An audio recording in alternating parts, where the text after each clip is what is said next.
सभी को ऑनलाइन में गुड इवनिंग, राधे राधे। कैसे हो आप सभी? और अगर आप मुझे सुन पा रहे और देख पा रहे तो कमेंट सेक्शन में एक बार यस करें। चलो, कैसे हो आप सभी? सब बढ़िया। चलो, ऑयल सीड अपनी क्रॉप चल रही थी तो ऑयल सीड क्रॉप को खत्म कर देते। और आपने कहा था 2 घंटे का, तो 2 घंटे का अरेंज हुआ, तो आज ऑयल सीड क्रॉप भी खत्म हो जाएगी अपनी। कोशिश करते हैं ऑयल सीड को कंप्लीट कर देते। कुछ आप मुझे बता दो, जैसे कि मूंगफली का बोटेनिकल नेम बता दो क्या होता है?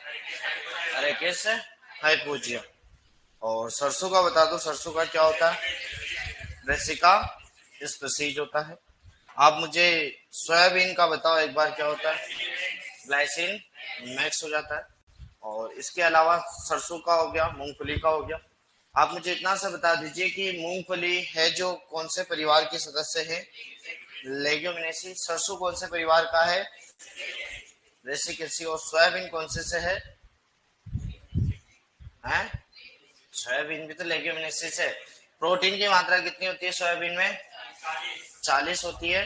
और आप मुझे बताएं तेल कितना होता है? चलो, सरसों में तेल कितना होता है? 33। 33 से 40 होता है। चलो, और आप मुझे ये बता दीजिए कि जैसे एक रोग है, तिल का वैज्ञानिक नाम बताइए क्या होता है? और पुष्प क्रम एकदम बिल्कुल पत्तियों जैसा हो जाता है तिल के अंदर, उस रोग का नाम फाइलोडी रोग है। क्या है? फाइलोडी रोग है। चलो, खरीफ में कौन कौन सी तिलहनी फसलें उगाते हैं बोलो? है खरीफ में। और सरसों वगैरह कब उगाते हैं? रबी में उगाते हैं। अच्छा, हाँ, सब कुछ बढ़िया। तो ये हो गया। अब देखो, आज जो पहला चालू करेंगे वो चालू करेंगे मूंगफली। क्या चालू करेंगे? मूंगफली।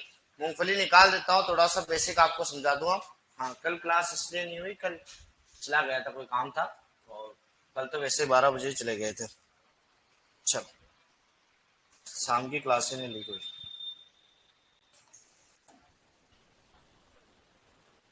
देखो, ग्राउंड नट,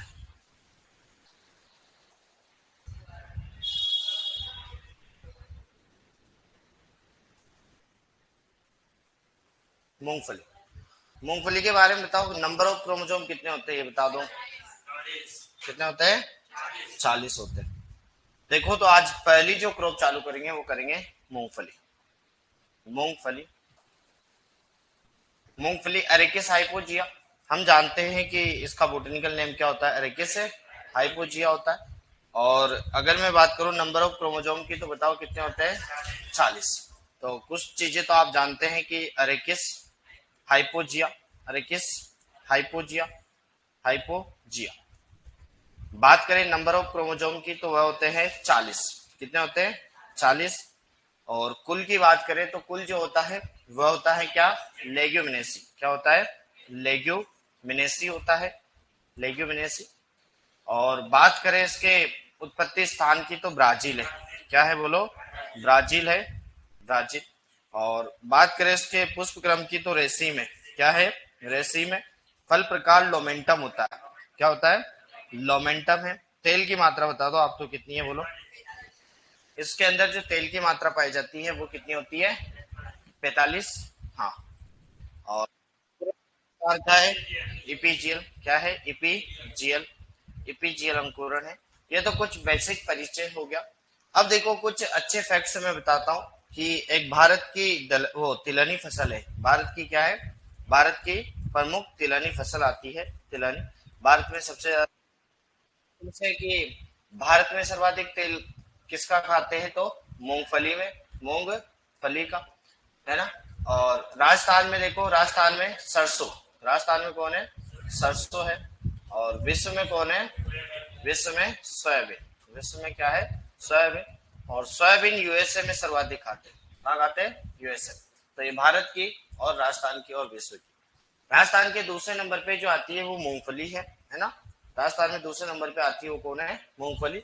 जबकि भारत में दूसरे नंबर पे सोयाबीन आती है और विश्व में दूसरे नंबर पे क्या आती है? मूंगफली। ये है। अब देखो, अच्छे इंपोर्टेंट फैक्ट्स बताता हूँ, बहुत अच्छी सी चीजें कि याद रखना। जैसे मूंगफली का अंकुरण होता है, अंकुरण के लगभग 20 से 40 दिन के बाद क्या होने लग जाती है? इसकी फ्लावरिंग स्टेज चालू होने लग जाती है। क्या होने लग जाती है? फ्लावरिंग मतलब पुष्पन की प्रक्रिया। पुष्पन की प्रक्रिया में इसमें हमें पता है कि स्वपरागण पाया जाता है। क्या पाया जाता है? स्वपरागण। स्वपरागण हमें पता है दलहनी फसलों में ज्यादातर लेग्यूम परिवार जो है उसमें स्वपरागण ऐसी चालू करवानी है। क्या बताओ? रहने देते हैं क्योंकि मौसम भी ठंडा है। स्वपरागण चालू कर हो जाता है। स्वपरागण होने के बाद क्या होता है कि 20 से 40, और इसमें आपको पता है सही कि गांठें तो बनती है, नाइट्रोजन का फिक्सेशन तो करता ही है, गांठें बनती है, और राइजोबियम तो होता ही है। राइजोबियम होता है और क्या होती है तो नाइट्रोजन फिक्सेशन तो होता ही है, क्योंकि मृदा के अंदर क्या करती है नाइट्रोजन का स्त्रीकरण। स्वपरागण होने के बाद इसके अंदर निषेचन होता है। निषेचन निषेचन होता है तब क्या होता है, निषेचन के पश्चात कुछ चेंजेस आते हैं, है ना। पश्चात कुछ चेंजेस होते हैं, और चेंजेस होने के बाद क्या करती है कि इसका जो फल बनता है ना, फल बनने की क्रिया क्या होनी चाहिए कि फूल तो ऊपर आता है, इसकी फ्लावरिंग कहाँ होती है? ऊपर की साइड, मतलब जमीन से ऊपर है, जमीन से ऊपर फ्लावरिंग हुई, स्वपरागण हुआ, निषेचन हुआ। अब क्या होते हैं इसमें विभज्योतक बनते हैं। क्या बनते हैं? विभज्योतक, है ना। विभज्योतक मतलब एपिकल मेरिस्टेम, और ये विभज्योतक क्या होते हैं जमीन की तरफ गमन करने लग जाते हैं। कहां पर? जमीन की तरफ क्या होने लग जाते हैं? गमन करने लग जाते हैं और जमीन की तरफ चल जाते हैं, और इस प्रक्रिया को कहते हैं जियोट्रोपिज्म। क्या कहते हैं? जियो जियो कह सकते हैं या जियोट्रोपिज्म कहते हैं, याद रखना। जियोट्रोपिज्म कह दो या जियोट्रोपिज्म, जियोट्रोपिज्म भी कहा जा सकता है, ट्रोपिज्म। अब जियोट्रोपिस्ट जमीन की तरफ गमन हुए, और जमीन की तरफ गमन होने के बाद क्या होते हैं इसमें मादा फूल या मादा जो भाग होता है वो पेग कहलाता है, पेग बनता है, और पेग के अंदर दाना बनना होता है पेगिंग। क्या होता है? पेगिंग। और पेगिंग जो है वह इसका फल प्रकार क्या कहलाता है? लोमेंटम। और लोमेंटम क्या हो जाता है? बन जाता है ये लोमेंटम। इस प्रकार से एक मूंगफली में मतलब स्टार्टिंग बुआई से लेकर कहां तक की मतलब फलन तक की क्रिया कुछ इस प्रकार होती है। इसीलिए ये मतलब एक फैक्ट है कि एक मूंगफली में फ्लावरिंग ऊपर आता है फिर भी फ्रूटिंग जमीन के अंदर क्यों होती है? क्योंकि गुरुत्वाकर्षण के अनुरूप चलती है, गुरुत्वाकर्षण की तरफ जाती है, जिसे क्योंकि अपन कहते हैं ना कि जियोट्रोपिज्म मतलब मृदा की तरफ गमन जो होता है या फिर गुरुत्वाकर्षण की तरफ जो गमन होता है उससे कहते हैं जियोट्रोपिज्म। जबकि हेलियोट्रोपिज्म अगर आपसे पूछ ले, यहाँ पर एक एक्स्ट्रा टर्म यहाँ पे डाल रहा हूँ कि हेलियोट्रोपिज्म क्या होता है। हेलियोट्रोपिज्म हेलियोट्रोपिज्म का मतलब होता है ये सूर्य की तरफ गमन। क्या होता है? सूर्य की तरफ। हेलियंथस एनम मतलब सूरजमुखी। कौन है? सूरजमुखी। सूरजमुखी में क्या होता है? ऑक्सीजन हार्मोन होता है। क्या होता है? और ये ऑक्सीजन हार्मोन है ना, ये हमेशा सूर्य की तरफ, क्योंकि इसका प्रमुख कार्य होता है वह क्या होता है? शीर्ष प्रधानता। क्या होता है? शीर्ष प्रधानता, शीर्ष प्रमुखता। तो ये सूरजमुखी का है। थोड़ा सा ये वाला कंसेप्ट भी यहाँ पर, मतलब ये दो कंसेप्ट है, याद रखना। अब देखो मूंगफली दो है, एक तो मतलब कम फैलने वाली, एक ज्यादा फैलने वाली। ज्यादा फैलेगी उसकी दूरी कम रखोगे, दूरी कम रखोगे, दूर मतलब ज्यादा फैलेगी ना उसकी दूरी ज्यादा हो जाएगी तो बीज दर कम हो जाएगी, और कम फैलने वाली है उसकी दूरी कम रखते हैं तो बीज दर ज्यादा हो जाती है। तो कुछ ही है ना, अरेकिस हाइपोजिया वगैरह। हाँ सर आवाज सही से नहीं आ रही, एक बार चेक करो ना, देखिए चेक करो, देखिए सभी की आवाज क्या है। ये वाला कुछ कंसेप्ट है जो इम्पोर्टेंट था। अब देखो मूंगफली को चालू करते हैं, जो सबसे ज्यादा इम्पोर्टेंट कंसेप्ट का होता है। देखिए आप बताते जाना मुझे, वानस्पतिक नाम क्या होता है बोलो? अरे कैसे? हाइपोजी। कुल क्या होता है? लेग्यूमिनेसी। उत्पत्ति स्थान राज्य। गुणसूत्र की संख्या 40। परागण कौन सा? अंकुरण कौन सा? एपीजी। अब देखो गुच्छेदार मतलब फैलने वाली और नहीं फैलने वाली। चलो अब देखो, एक तो है फैलने वाली जिसे कहते हैं स्प्रेडिंग टाइप। क्या कहते हैं? Spreading type. ये तो फैलने वाली है, और ये बंच मतलब गुच्छे वाली जो नहीं फैलती। नहीं फैलती है उसमें क्या होता है एक्चुअल में सुसुप्तावस्था नहीं पाई जाती। नहीं पाई जाती तो वो तैयार थोड़ी सी जल्दी हो जाएगी, लगभग 110 से 130 दिन। जबकि फैलने वाले में क्या है, सुसुप्ता अवस्था डोरमेंसी पाई जाती है, तो वह क्या है लगभग 20-30 दिन ज्यादा लेती है। वो 130 से लगभग 150 दिन में तैयार होती है, क्योंकि उसमें सुसुप्ता अवस्था। इसीलिए याद रखना कि जो फैलने वाली है वो थोड़ी सी लेट तैयार होती है, 150 दिन के आसपास, और जो नहीं फैलने वाली है लगभग 130 दिन के आसपास में हो जाती है तैयार। तो 110 से 130 दिन और 130 से 150 दिन, याद रखना है दो प्रकार की मूंगफली।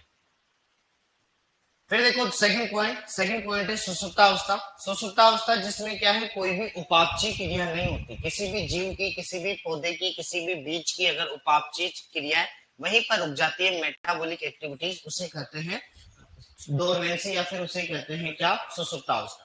तो सुसुप्तावस्था इसमें नहीं पाई जाती तो जल्दी तैयार हो जाती है, और इसमें पाई जाती है तो क्या होती है, थोड़ी सी लेट तैयार।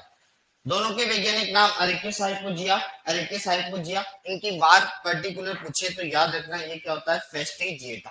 क्या होता है, फेस्टिजिएटा। एक आधी बार बोलो क्या होता है, फेस्टिजिएटा, फेस्टिजिएटा।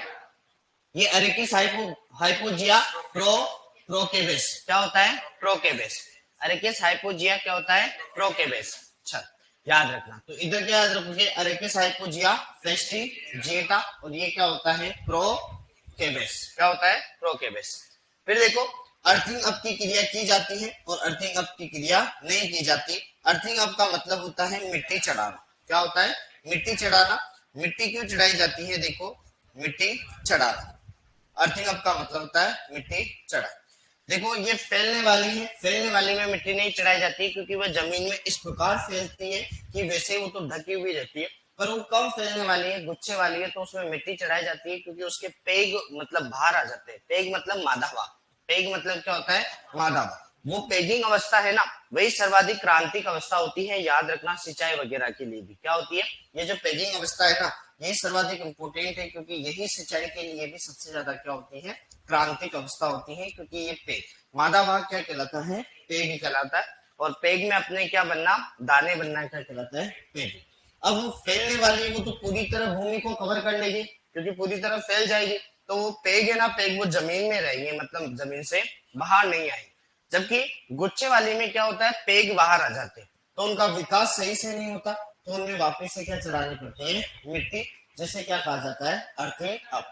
आलू में भी चढ़ाई जाती है जिसे भी क्या कहते हैं, अर्थिंग अप। केले में भी चढ़ाई जाती है जिसे क्या कहते हैं, अर्थिंग अप। तो ये क्रिया मतलब जो जमीन में जो भी चीजें आती है ना, उनके लिए की जाती है। मिट्टी चढ़ाना कहलाता है, क्या बोलो, दबी दबी आवाज आ रही, देखिए एयरफोन यूज करो ना। फिर देखो नेक्स्ट, अब एक तो बंच गुच्छे वाली और एक फैलने वाली। रोग के प्रति देखते हैं तो देखो टिक्का रोग के प्रति क्या होती है, ये संवेदनशील, और वो कैसी होती है, प्रतिरोधी।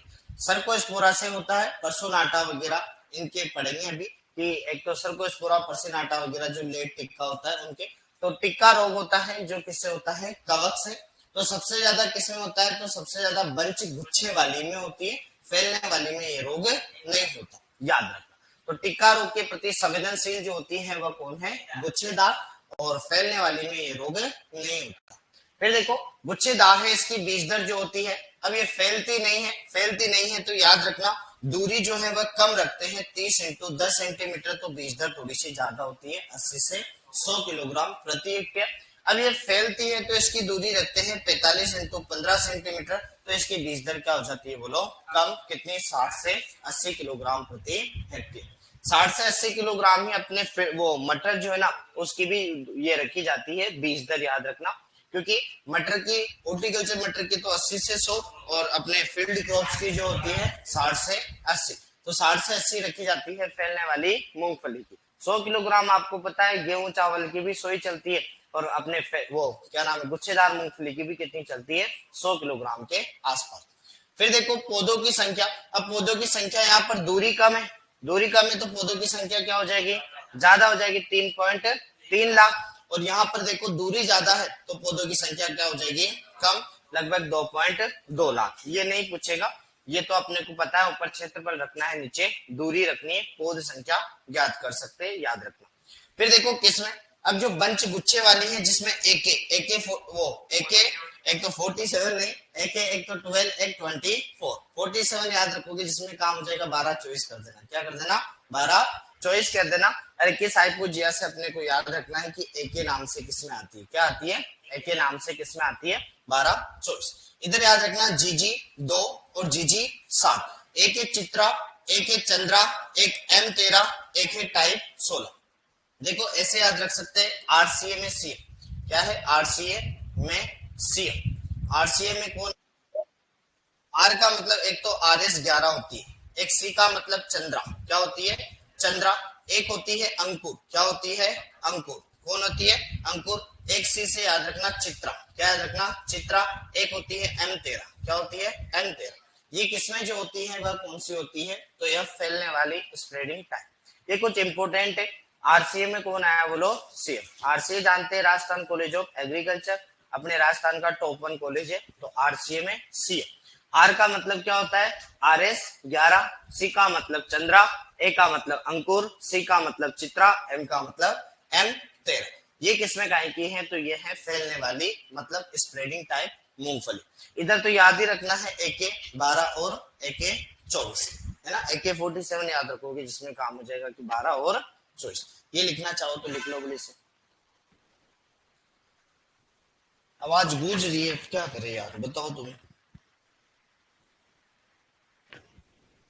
ललित भाई लिख लिया।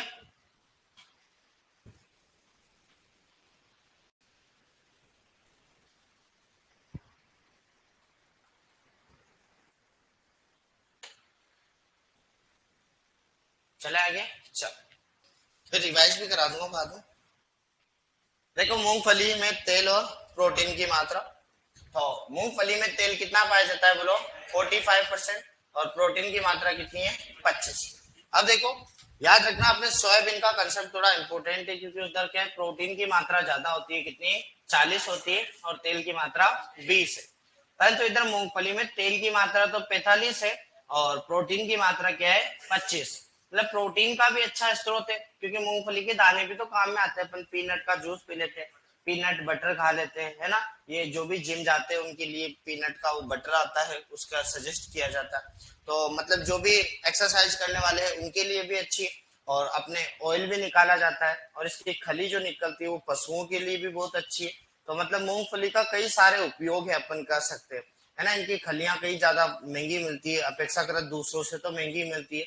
ज्यादातर अपन जो खलियां खिलाते हैं ना पशुओं को, वो अपने कपास की खली खिलाते हैं, याद रखना, है ना। तेल की मात्रा कितने, 45, और प्रोटीन की मात्रा कितनी, 25, तो याद रखना। फिर देखो भारत में सर्वाधिक जो महत्वपूर्ण तिलहनी फसल है वो कौन सी है, यही है। अपन ने ये यहीं पे बता दिया कि भारत की सबसे ज्यादा तो कौन है, मूंगफली। राजस्थान की कौन है, सरसों। और विश्व की कौन सी है, सोयाबीन। यूएसए की भी कौन सी है, सोयाबीन, है ना।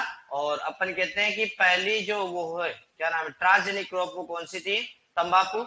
और दूसरे नंबर पे सोयाबीन, तीसरे पे कपास। अपन ने कहा था ना 1987 में कौन था पहले, तंबाकू टोबैको। फिर देखो मूंगफली में पुष्पन जमीन के ऊपर होता है, सही बात है, फूल तो ऊपर ही आएगा। तथा जमीन के नीचे क्या बनते हैं, इसके फल बनते हैं। जमीन के नीचे क्या बनते हैं, फल। कारण बताया आपको बहुत अच्छे से कि निषेचन के बाद जो विभज्योतक है उनमें ग्रोथ चलती है, जियोट्रोपिज्म, वो जमीन में जाकर बस जाते हैं और वहीं से होता है। मूंगफली में पेग आने की क्रिया को क्या कहा जाता है, पेगिंग करते हैं। और ये कौन से भाग होते हैं, मादा भाग। ये भी अपने का, ये सिंचाई और खाद उर्वरक के प्रति भी क्या होते हैं, सेंसिटिव होते हैं, संवेदनशील, मतलब क्रांतिक अवस्थाएं भी ये होती है। निषेचन के बाद वर्तिकाग्र पेग के रूप में जमीन की ओर गति करती है, इसे क्या कहा जाता है, जियोट्रोपिज्म कहा जाता है। ये भी अपन ने बता दिया विभज्योतक के कारण। किसके कारण, विभज्योतक के कारण।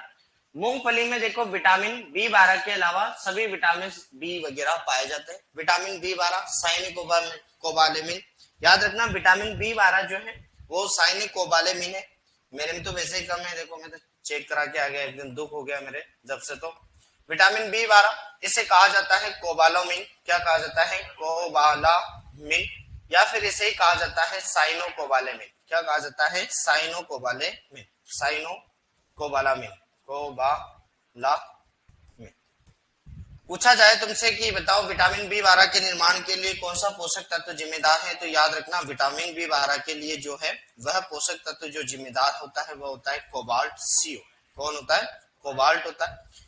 कहां पर पाया जाता है कोबाल्ट, ये कहां पर पाया जाता है, तो विटामिन B12 जो पाया जाता है ये लीवर किडनी में मिलता है, अपने स्टार्च है ना, लीवर किडनी, लीवर और किडनी के अंदर है, किडनी के अंदर इनके अंदर ये संग्रहित होता है। हालांकि वेजिटेरियंस के लिए तो कमी मतलब है, अपन कर सकते हैं मिल्क और इसके प्रोडक्ट जो होते हैं ना, मिल्क प्रोडक्ट, है ना, मिल्क प्रोडक्ट का कंजप्शन करना चाहिए। 2-3 दिन से मैं भी ये सर्च कर रहा हूँ कि विटामिन B12 मिलेगा कहाँ से मुझे, तो दही वही खाना चालू करना पड़ेगा। यही दिक्कत आ रही है, मल्टीविटामिन की गोलियां लेनी पड़ रही। और इसकी कमी से हालांकि कोई ज्यादा नुकसान तो है नहीं, यूं कहते हैं कि शरीर में थकान आलस हमेशा चलते रहते हैं, तो वो तो मेरे को क्या है हमेशा पूरे दिन भर ही आते रहते हैं। तो तुम्हें भी आते होंगे, तुम भी चेक करा। ज्यादातर यूं कहते हैं कि 20% से भी ज्यादा मतलब ना शाकाहारी जो है ना, शाकाहारी उनके अंदर लगभग ऑलमोस्ट विटामिन बी 12 कम ही रहता है, क्योंकि ये नॉन वेजिटेरियंस में ज्यादातर मतलब पाई जाती है। वेजिटेरियंस कंपाउंड्स कम चीजें हैं इसकी विटामिन बी 12 की। तो विटामिन बी 12 को छोड़कर लगभग सारे क्या है बोलो, तो सभी के। हाँ भाई। चलो अब देखो, आगे बढ़ चले। फिर देखो मूंगफली के बीज को क्या कहा जाता है, टेस्टा। टेस्टा और टेगमेन ये तो बीजों को ही कहते हैं, अपन बीज पढ़ेंगे जैसे कंसेप्ट क्लियर हो जाएगा। क्योंकि टेस्टा क्या होता है, वो तो बीजों का आवरण जो कहलाता है ना, वो टेस्टा कहलाता है। क्योंकि बीज की संरचना बताऊंगा ना, बीज बताऊंगा जब बीज का पूरा, तभी बता देंगे टेस्टा होती है। मूंगफली की खली में देखो 7.2 क्या पाई जाती है, तो वह पाई जाती है नाइट्रोजन की मात्रा। फिर देखो भारत में सर्वाधिक मूंगफली का उत्पादन राजकोट गुजरात में होता है, ये तो आप जानते होंगे। और अपने जो क्या नाम है, राजस्थान। भारत में अगर पूछे तो भारत में तो सर्वाधिक कहाँ है, गुजरात के अंदर। और गुजरात के अंदर एक जगह पड़ती है जिसका नाम क्या है, राजकोट। और बात करें राजस्थान की, क्या करें राजस्थान की, राजस्थान में क्या है, बीकानेर पड़ता है। और बीकानेर में एक जगह है लोणकरण सर, क्या पड़ती है, लोणकरण सर। यहाँ पर क्या है, मूंगफली का सर्वाधिक उत्पादन होता है, इसीलिए इसे क्या कहा जाता है, राजस्थान का राजकोट कहा जाता है। क्या कहा जाता है, राजस्थान का राजकोट है। बीकानेर के अंदर हमें पता है मोठ का उत्पादन भी काफी अच्छा होता है। मोठ का वैज्ञानिक नाम बताओ। विग्ना एकोनेटिफोलिया, मेरे में भी कम है, बहुत बढ़िया। चल, विग्ना एकोनेटिफोलिया। और इससे क्या बनाई जाती है, बीकानेरी गुजिया। बीकानेरी क्या गुजिया बनाई जाती है, गुजिया। तो ये अपने बीकानेर राजस्थान का राजकोट। फिर देखो मूंगफली की खली हो गई, ये तो हो ही गया। और फिर आगे चलते हैं। आगे मूंगफली में स्वपरागण, ये हमेशा सुबह सुबह होता है, याद रखना। स्वपरागण का समय याद रखना, कभी पूछे तो 6 बजे से 8 बजे एएम। क्या होता है, 6 से 8 एएम, मतलब प्रातः सुबह 6 बजे से 8 बजे के समथिंग क्या होता है, तो मूंगफली में स्वपरागण की क्रिया प्रातः के समय 6 बजे से लेकर 8 बजे के समथिंग होती है।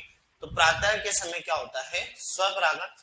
देखो फूल लगभग 7 बने, क्या बने, अगर मूंगफली में कितने बने, फूल 7 बने, तो उससे पेग कितने बनेंगे, 4। पर फल तो केवल और केवल क्या बनेगा, एक। ये कुछ रेशो है, हालांकि कम में पूछता है, पर नॉर्मली याद रखना कि 7 फूल आए तो 4 पेग बनेंगे, तो फल कितना बनेगा, एक ही बनेगा। ये कुछ रेशो है, कभी कभी पूछ ले तो अलग बात है। जलवायु एवं मृदा की बात करें तो आपको पता है सही कि मूंगफली कौन सी है, बरसात के सीजन की।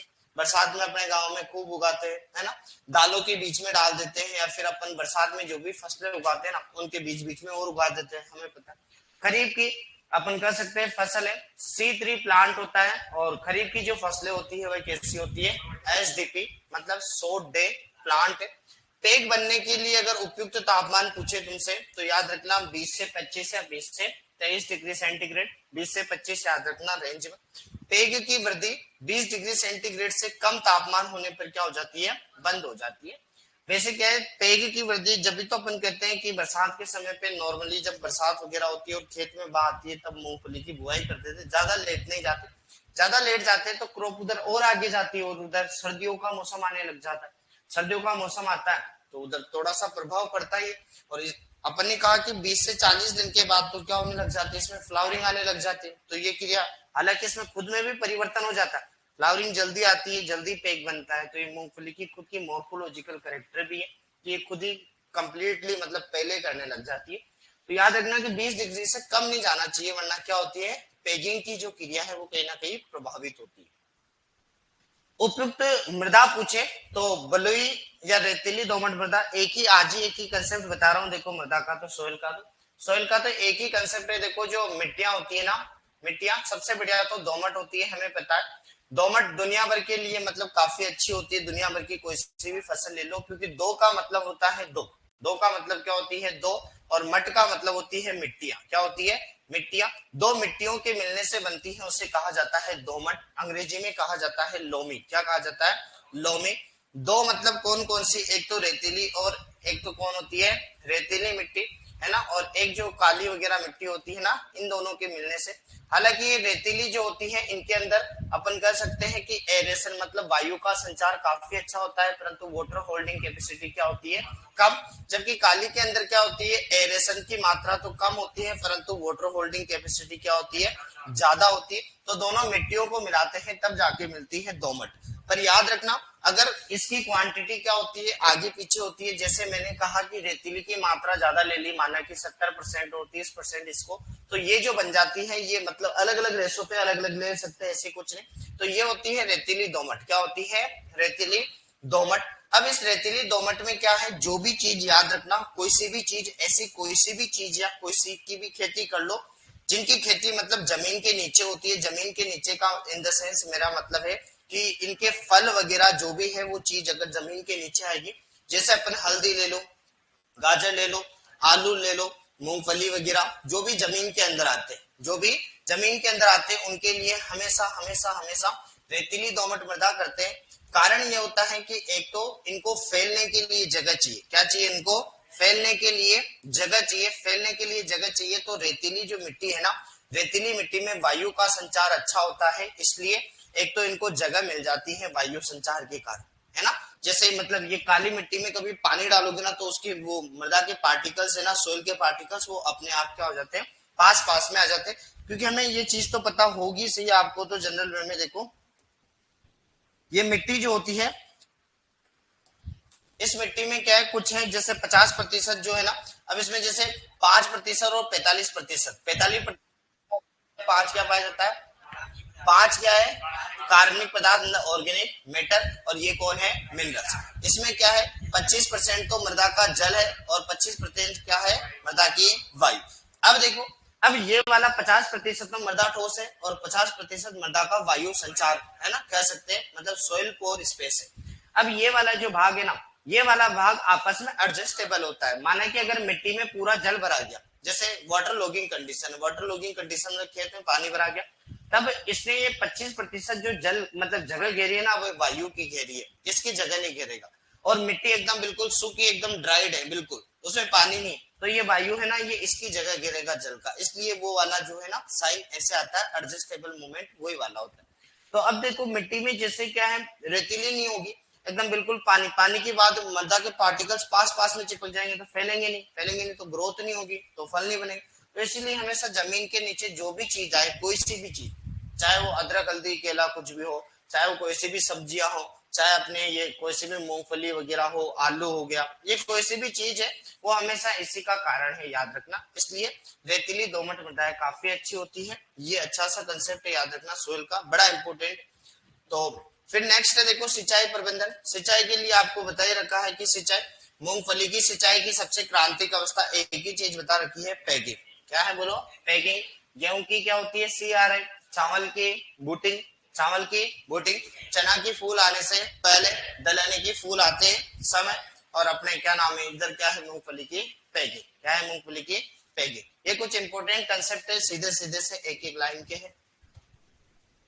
पैग बनते समय क्या है, एक मुख्य क्रांतिक अवस्था है। फिर दूसरा पोर्ट बनते समय सारी दलहनी फसलों में, ये भी दलहनी तो है ना, लेग्यूम परिवार तो है से, हालांकि ये तिलहनी में काउंट होती है क्योंकि तेल काम में लेते हैं इसलिए। उर्वरक प्रबंधन देखो, मूंगफली में जिप्सम, तो ये वाला कंसेप्ट मैंने कल बता दिया था कि कैल्शियम सल्फेट क्यों डालते, बताया था ना, क्योंकि सल्फर क्या करता है, सिस्टीन मिथ्योनिन और सिस्टाइन अमीनो अम्ल का निर्माण करता है, और सल्फर का काम होता है तेल, इथाइलिन और तीक्ष्ण गंध। तेल की मात्रा बढ़ाता है, इथाइलिन की मात्रा बढ़ाता है, क्योंकि इथाइलिन का निर्माण मिथ्योनिन अमीनो अम्ल से होता है और मिथ्योनिन का निर्माण कर देता है, इसलिए सिस्टीन मिथ्योनिन और सिस्टाइन अपन ने कहा ना, इसीलिए। और तीक्ष्ण गंध, जैसे कोई भी तिलहनी फसलों में तीक्ष्ण गंध हो रही है ना, वो भी कारण। तो जिप्सम डालना चाहिए, और जिप्सम का सूत्र बताओ क्या होता है, कैल्शियम सल्फेट, कैल्शियम सल्फेट है ना, CaSO4। याद रखना, अम्लीय मृदाओं का सुधार चूना से करते हैं, जबकि ये क्षारीय मृदाओं का भी सुधार कर सकता है। किसका कर सकता है, क्षारीय मृदाओं का भी सुधार करता है। मूंगफली में जिप्सम पेग क्षेत्र में देना चाहिए, लगभग 250 किलोग्राम प्रति हेक्टेयर। सेलिंग प्रतिशत जो होती है वह कितनी होती है, 70 से 75% क्या होती है इसकी सेलिंग प्रतिशत, याद रख। एक दिन में शुरू से कितना लेक्चर, चलो। स्टार वीडर याद रखना है, तो है ना। एक दिन में शुरू से कितने लेक्चर लूं और याद करूं जिसमें 20 में से 18 क्वेश्चन सही हो जाए। रोजाना पढ़ो रोजाना। स्टार वीडर देखो, वीडर का मतलब वीडर, एक तो होता है सीडर और एक होता है वीडर। ये तो कुछ परिभाषा है। वीडर, वीडर का मतलब होता है वीड को हटाने के लिए, और सीडर मतलब सीड की बुआई करने के लिए। वीडर का मतलब वीड मतलब होता है खरपतवार। क्या होता है? खरपतवार। और सीडर का मतलब होता है सीड, और सीड मतलब होता है बीज। तो सीधा सा याद रख लेना। स्टार वीडर किस में काम में लेते हैं? तो स्टार वीडर जो काम में आता है मूंगफली में। मूंगफली में खरपतवार हटाने के लिए जो इम्प्लीमेंट मतलब एक यंत्र है, ये क्या है? एक प्रकार का यंत्र है। तो देखो मूंगफली में खरपतवार हटाने के लिए उपयोग किया जाने वाला यंत्र क्या कहलाता है? Star weeder. क्योंकि इसकी संरचना कुछ इस प्रकार से होती है, देखो मतलब स्टार जैसी होती है, अलग अलग से ऐसे स्टार जैसे होती है जिससे खरपतवारों को हटाया जाता है। फिर देखो भंडारण, मूंगफली के पोड की उपयुक्त नमी जो होनी चाहिए 9% या इससे क्या होनी चाहिए बोलो? कम पर क्या किया जा सकता है? भंडारित। बाकी अनाज वाली फसलों का भंडारण 10 से 12% नमी पे करते हैं, और दलहनी फसलों का कितना करते हैं? 8 से 10%। दलहनी में भी काउंट होती है लेग्यूमिनेसी। और तिलहनी वाली कौन सी है बोलो? तिलहनी 6 से 8% मृदा की नमी पर। हालांकि कटाई जो करते हैं वो 20 से 25% नमी बचती है ना, जब अपने को काट लेना चाहिए कोई सी भी अनाज वाली फसलें और दलहनी फसलें। मूंगफली के बीज के भंडारण के लिए उपयुक्त नमी देखो 5% कहलाती है। हालांकि मूंगफली के पोड को 9% से अधिक नमी पर भंडारित करते हैं, तब इसमें क्या लगता है? एस्परजिलस फ्लेविस। बड़ा इंपॉर्टेंट है, स्टार कर लेना। एस्परजिलस फ्लेविस नामक कवक का क्या होता है? प्रकोप। और इससे क्या बनता है? एक अफ्लाटोक्सिन, काले रंग का पदार्थ होता है अफ्लाटोक्सिन, काला रंग का, जिसके कारण ये रसायन पैदा होता है और जिसके कारण मूंगफली में क्या होती है? कड़वाहट। कभी कभी अपन मूंगफली खाते हैं तो अंदर से वो काली काली निकलती है ना, वो अफ्लाटोक्सिन के कारण है, क्योंकि उसमें एक कवक लग चुका है। कौन सा? एस्परजिलस। कौन सा लग चुका है? एस्परजिलस। एस्परजिलस फ्लेविस, ये याद रख लेना, थोड़ा सा इंपोर्टेंट है, स्टार कर लेना इसको, है ना। और फिर देखो रोग की बात करें तो रोग में आता है टिक्का रोग। टिक्का रोग बड़ा इंपॉर्टेंट है मूंगफली का, और ये जो लगता है वो सर्कोस्पोरा कवक से लगता है, इसीलिए इसे क्या कहते हैं? Cercospora leaf spore. Cercospora leaf spore लगेगा कैसे? कवक से। और लगेगा कौन सा? सर्कोस्पोरा कवक से। किससे लगेगा? सर्कोस्पोरा कवक से। अब देखो अर्ली टिक्का और लेट टिक्का। अब कंफ्यूजन मत होना, अपन कहते हैं कि कोई काम आज कर लो, आज नहीं करो तो कल कर लो, कल नहीं करो तो परसों कर लो। परसों का मतलब लेट में लेट, तो याद रखना परसों लेट, मतलब लेट में परसों। आज नहीं करोगे तो कब करोगे? परसों। परसों का मतलब लेट कर रहे हैं अपन किसी चीज को, तो याद रखना लेट टिक्का क्या है? परसों लेटा। क्या याद रखना? परसों लेट। बस इतना सा याद हो जाएगा तो ये अपने आप याद हो जाएगा, है ना। अर्ली, अर्ली का मतलब जल्दी होता है, तो अरेसिडी कोल। इतना सर को इस पूरा स्पेशली याद रखनी है, मादा पच्ची नहीं करनी। लेट का हमें मतलब परसों करना है। कब करना है? परसों। तो परसों नेटा। जल्दी मतलब अर्ली करना है, तो देखो अरेसिडी कोलर। इतना सा। फिर देखो कोलर रोट। कोलर का मतलब क्या होता है? जैसे मूंगफली का, जैसे ये पेग वेग बने हुए हैं यहाँ पर, ऐसे जड़े वड़े फैली हुई, ये मूंगफली में। कोलर का मतलब होता है ये यहाँ का जो भाग कहलाता है ना, वो जमीन के जस्ट पास वाला भाग, ये क्या कहलाता है? कोलर। इसमें सड़न होने लग जाती है। रोट का मतलब होता है सड़न। ये सड़न भी होती है कवक के कारण। किसके कारण होती है? कवक। और कवक का नाम क्या है? Aspergillus Niger. रोजेट रोग, ये वायरस के कारण है। अगर वायरस के द्वारा कोई रोग होता है तो मैंने आपको बता रखा है कि वायरस सजीव व निर्जीव के मध्य की योजक कड़ी है। वायरस कभी खुद नहीं फैलता क्योंकि वो तो निर्जीव है। अगर यहाँ पर वायरस है तो वो निर्जीव है, वह खुद कभी फैल नहीं सकता। या तो तेज हवा आई तो फैल सकता है, या फिर कोई कीट आया तो फैल सकता है। और कीट कौन होता है बोलो? एफिड। कौन होता है? एफिड क्या करता है? इसे फैलाने का काम करता है। कीट देखो सफेद लट, व्हाइट ग्रब, सफेद लट, व्हाइट ग्रब, होलोट्रेकिया, कॉन्सेनगुनिया, होलोट्रेकिया, कॉन्सेनगुनिया, होलोट्रेकिया, कॉन्सेनगुनिया, होलोट्रेकिया, कॉन्सेनगुनिया। याद रखना, मतलब सीधा से याद रखना कि मूंगफली की जो सफेद लट है ना, वो होल कर देती है। क्या कर देती है? होल का मतलब छेद करना, छोटे छोटे छेद कर देती है, तभी तो फली के अंदर जाती है। तो याद रखना होल कौन करती है? होलोट्रेकिया कॉन्सेनगुनिया। चल फिर देखो ये सी आकार की होती है। अपन ने कहा था, याद आया आपको, एक कटवर्म का नाम सुना है क्या? कटवर्म। कटवर्म बताया। कटवर्म एग्रोटिक। क्या है? एग्रोटिक इप्सिलियो। एग्रोटिक है इप्सिलियो, इप्सिलियो। एप्सिलॉन। ये भी क्या है, जमीन में तो एक्चुअल में सी आकार में पड़ा रहता है कटवर्म भी, और इधर ये सफेद लट भी क्या होती है, जमीन में सी आकार में पड़ी रहती है। तो जमीन में सी आकार की लट कौन सी है, सफेद लट होलोट्रेकिया क्वेश्चनगोनिया। इसमें क्या है, देखो मूंगफली की पत्तियों में क्या आ जाता है, पीलापन और आयरन की कमी से होता है, याद रखना। तो ये लगती है, इसके कारण कैसे आता है, ये लगती है तो जमीन में क्या है, जड़ें जो है ना, जड़ों को नष्ट कर देती है। जब जमीन में जड़ें नष्ट हो जाती है ना, तो एक तो पानी का अवशोषण क्या हो जाएगा, रुक जाएगा, और एक पोषक तत्वों का अवशोषण क्या हो जाएगा, रुक जाएगा। पोषक तत्व नहीं जाएंगे तो जमीन में क्या होते हैं, आयरन वगैरह ये जाएगी नहीं, तो पत्तियां क्या होने लग जाएगी, अपने आप पीली पड़ने लग जाएगी, याद रखना। तो पत्तियों का पीला। फिर देखो भारत में मूंगफली लाने का श्रेय कौन है, जोसेफ फादर, मतलब फादर आए थे। हमें पता है कि इसका उत्पत्ति स्थान ब्राजील, ब्राजील से एक फादर आए थे जिसे जोसेफ फादर करते हैं, क्रिश्चियन थे, क्रिश्चियन समाज के। तो वो आए थे, तो वो ऐसा करते हैं कि पहली बार मूंगफली को ब्राजील से वही लोग लाए, जोसेफ फादर, हालांकि पूछते नहीं है। मूंगफली की दोमट मृदा है तो वो संतुष्ट किस्म C501 है, नहीं पूछेगा वैसे भी। मूंगफली के दानों का कर्नेल, मतलब दाना है तो सभी के दाने को कहा जाता है कर्नेल, ऐसा माथा पच्ची मत करना, सभी के दाने को कर्नेल कहते हैं। कर्नेल का मतलब होता है दाना या सीड, क्या कहलाता है, दाना या सीड। फिर देखो सीधी बढ़ने वाली, गुच्छेदार मतलब नहीं फैलने वाली, गुच्छे का मतलब जो फैलेगी नहीं। इसमें देखो एक कौन सी है, फैजपुर, फैजापुर से, मतलब फैजापुर जगह पड़ती है, वहां से निकाली हुई सीरीज है पूरी की पूरी। तो सीरीज को क्या याद रखना, फैजपुर 1, फैजपुर 2, फैजपुर 3, फैजपुर 4 और फैजपुर 5। फिर देखो बाहर है, गंगापुरी 3 है और गंगापुरी 2 है, याद रखना। एक 12 और 24 है। एक ज्योति को याद रख लेना, कौशल है, कुबेर है और अर्ली रनर है।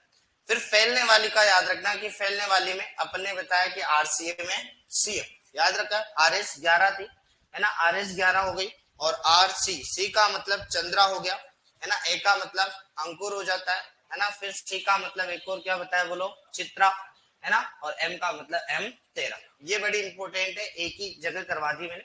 तो वर्जीनिया रनर, विक्रम, चित्रा याद रखनी है, बिग जापान, मूंगफली 13, M13 का मतलब क्या होता है, मूंगफली 13, वो M13 यही है। मूंगफली 13 कभी भी नहीं पूछेगा, अगर दे दिया तो फिर वो ऑप्शन में मूंगफली क्यों डालेगा, मूंगफली की पूछनी है तो M13 देगा, क्या देगा वो, M13।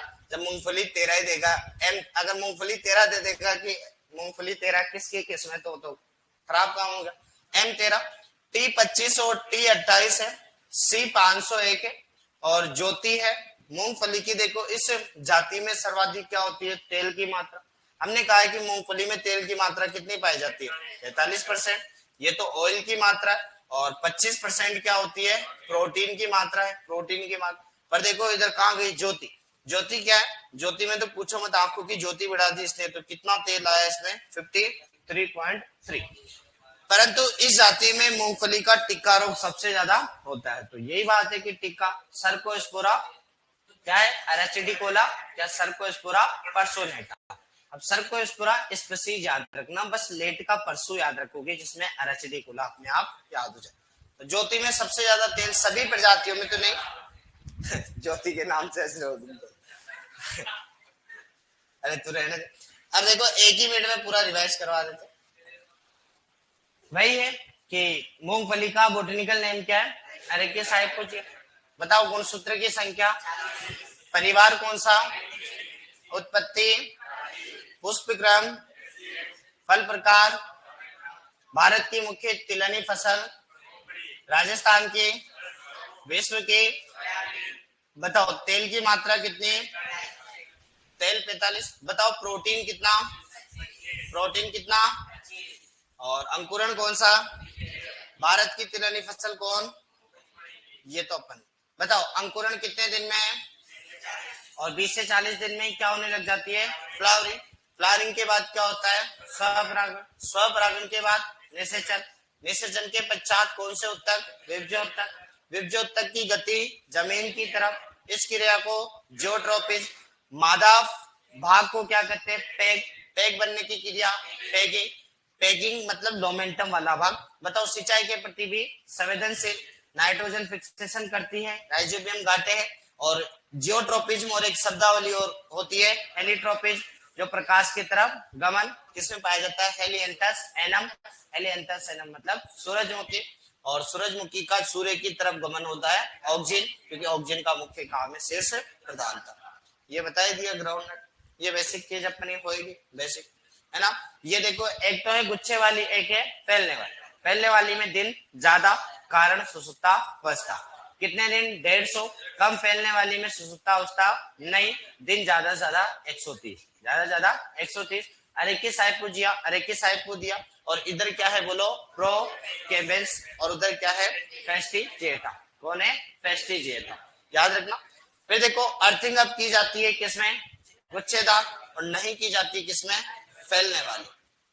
टिक्का रोग सबसे ज्यादा लगता है गुच्छेदार में और नहीं लगता है फैलने वाले। बताओ, बीज दर सबसे ज्यादा किसकी? गुच्छेदार की। कितनी? 80 से 100। कम होती है किसकी? फैलने वाली की, 60 से 80। दूरी कम किसकी रखते हैं? गुच्छेदार की। और ज्यादा रखते हैं फैलने वाली। 3.3 लाख पौधे किसके? गुच्छेदार के। फैलने वाले के कितने? 2 पॉइंट। AK-47 मतलब AK-12 और 24 किसकी है बोलो? गुच्छे वाले की। RCM में CM किसकी है बोलो? फैलने वाली। अच्छा, बताओ, तेल की मात्रा? प्रोटीन। भारत की मुख्य तिलहनी फसल? मूंगफली। फूल कहाँ लगते हैं जमीन के? फल फूल कहाँ लगते हैं जमीन के ऊपर, और फल कहाँ लगते हैं जमीन के नीचे। पेग आने की क्रिया? मादा भाग कौन है? चल, जमीन की तरफ वो वर्तिकाग्र पेग नीचे गमन करता है, उसे क्या कहते हैं? जोड़। विटामिन B12 नहीं होता। और मूंगफली का आवरण क्या कहलाता है? खली में नाइट्रोजन की मात्रा। और भारत का राजकोट कौन सी जगह है? गुजरात में। और राजस्थान का राजकोट का है? बीकानेर। लूणकरण। फिर बताओ, परागण जो होता है कब होता है? सुबह सुबह। टाइम बताओ? 6 से 8, है ना, स्वपरागण। बताओ, काय कौन से सीजन की फसल है? किस प्रकार का पौधा? बताओ, दीप्तिकालिता। पेग बनने के लिए तापमान 20 से कम जाएगा तो क्या हो जाएगा? बंद हो जाएगा। मिट्टी कौन सी? बलुई दोमट। बताओ, सिंचाई की क्रांतिक अवस्था? पेगिंग, है ना। और दूसरी सिंचाई की अवस्था पॉट बनती। बताओ, कौन सा एक वो उर्वरक डालना चाहिए? जिप्सम, है ना। और सेलिंग परसेंट कितना? 70 से 75। बताओ, सेलिंग मतलब उसमें दाने निकलने का एक सूत्र बता दूंगा सेलिंग का। बताओ, खरपतवार हटाने के लिए कौन सा? स्टार विटम। और भंडारण की नमी जो करते हैं इसे भी कम करते हैं। ठीक है, लगभग कितना कर सकते हैं? 5 तक। और भंडारित अगर मतलब इससे ज्यादा है तो एक कवक लगेगा, कौन सा? एस्परजिलस फ्लेविस। इससे एक टॉक्सिक बनता है जिसका नाम है अफ्लाटॉक्सिन, जो मूंगफली के दानों में क्या पैदा करता है? कड़वा। बताओ, रोग कौन सा? टिक्का। कौन से कवक के? सर्कोस्पोरा। सर्कोस्पोरा। लेट करोगे तो परसों। कोलर रोड कौन सा है? Aspergillus Niger. रोजेट रोग किसके कारण? वायरस। फैलाता कौन है? एफिड फैलाता। कीट कौन सा है? सफेद लट, व्हाइट ग्रब। होलोट्रेकिया कौन से? इसकी लट किस आकार की? सी आकार। और मूंगफली में पीलापन किसकी कमी? आयरन की कमी। भारत में कौन लाए? Joseph father. और कौन सी मिट्टी दोमट मिट्टी के लिए अच्छी किस्म कौन सी है? C500। और दानों को क्या कहते हैं? कणे। सभी दानों को कहते हैं, है ना। फिर ये किसमें बताई थी? RC में, CM में, याद रख ही लोगे। और सबसे ज्यादा तेल की मात्रा किसमें? ज्योति। अच्छा, मूंगफली के बाद अगला कौन है बोलो? है सरसों।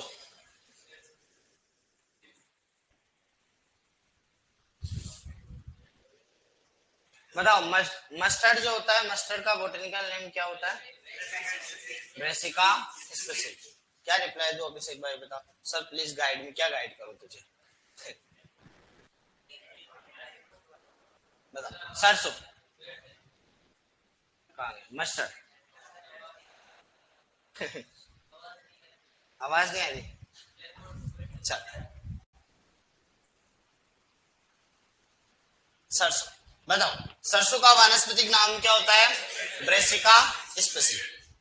परिवार जो होता है ब्रेसिकेसी या क्रूसीफेरी, ब्रेसिकेसी या फिर क्रूसीफेरी।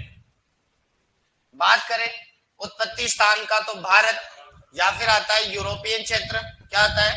यूरोपियन क्षेत्र, या फिर कहते हैं मेडिटेरियन क्षेत्र, क्या होता है? मेडिटेरियन क्षेत्र, या फिर इसे को कहा जाता है मेडिटेरियन क्षेत्र या भूमध्य सागरीय क्षेत्र, भूमध्य सागरीय क्षेत्र। फिर देखो पुष्प क्रम कौन सा है? रेसिम। आपको कहा है कि सरसों परिवार की क्या होती है? सिलिक्वा।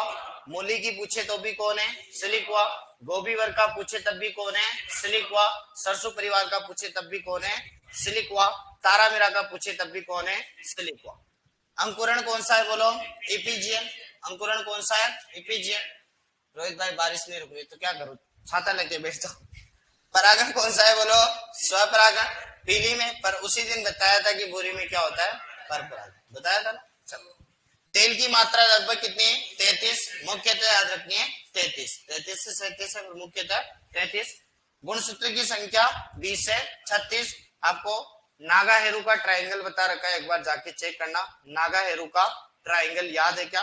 ट्राइंगल क्या था बोलो? नी ऑल को CNJ 8 9 10 और 8 8 16 1 17 है ना, और 9 10 19 19 और ये 18। इसका जस्ट डबल कर देना, सारे गुणसूत्र आ जाते हैं सारे के सारे। नागायरू का ट्रायंगल। सरसों, सरसों में तेल की मात्रा कितनी? 37। पर याद कितनी रखनी है? 33 है ना। राई के अंदर देखो कितनी है? 45। तारामीरा 28। सिनी ग्रीन के कारण गंध, आइसोथायोसाइनेट, तीखापन। याद रखना है सल्फर कंपाउंड है। कौन से है? Sulphur compound. कुछ सल्फर कंपाउंड बता रहा हूं, देखो याद रखना जीवन में हमेशा सल्फर कंपाउंड। एक तो प्याज में वो allyl propylidene sulphide, allyl propylidene sulphide. एक लहसुन जो होता है di allyl di sulphide, di allyl di sulphide, di allyl di sulphide. अपना मूली है आइसोथायोसाइनेट, क्या है? आइसोथायोसाइनेट। और सरसों जो है सरसों, सरसों में सिनीग्रीन, कौन है? सिनीग्रीन।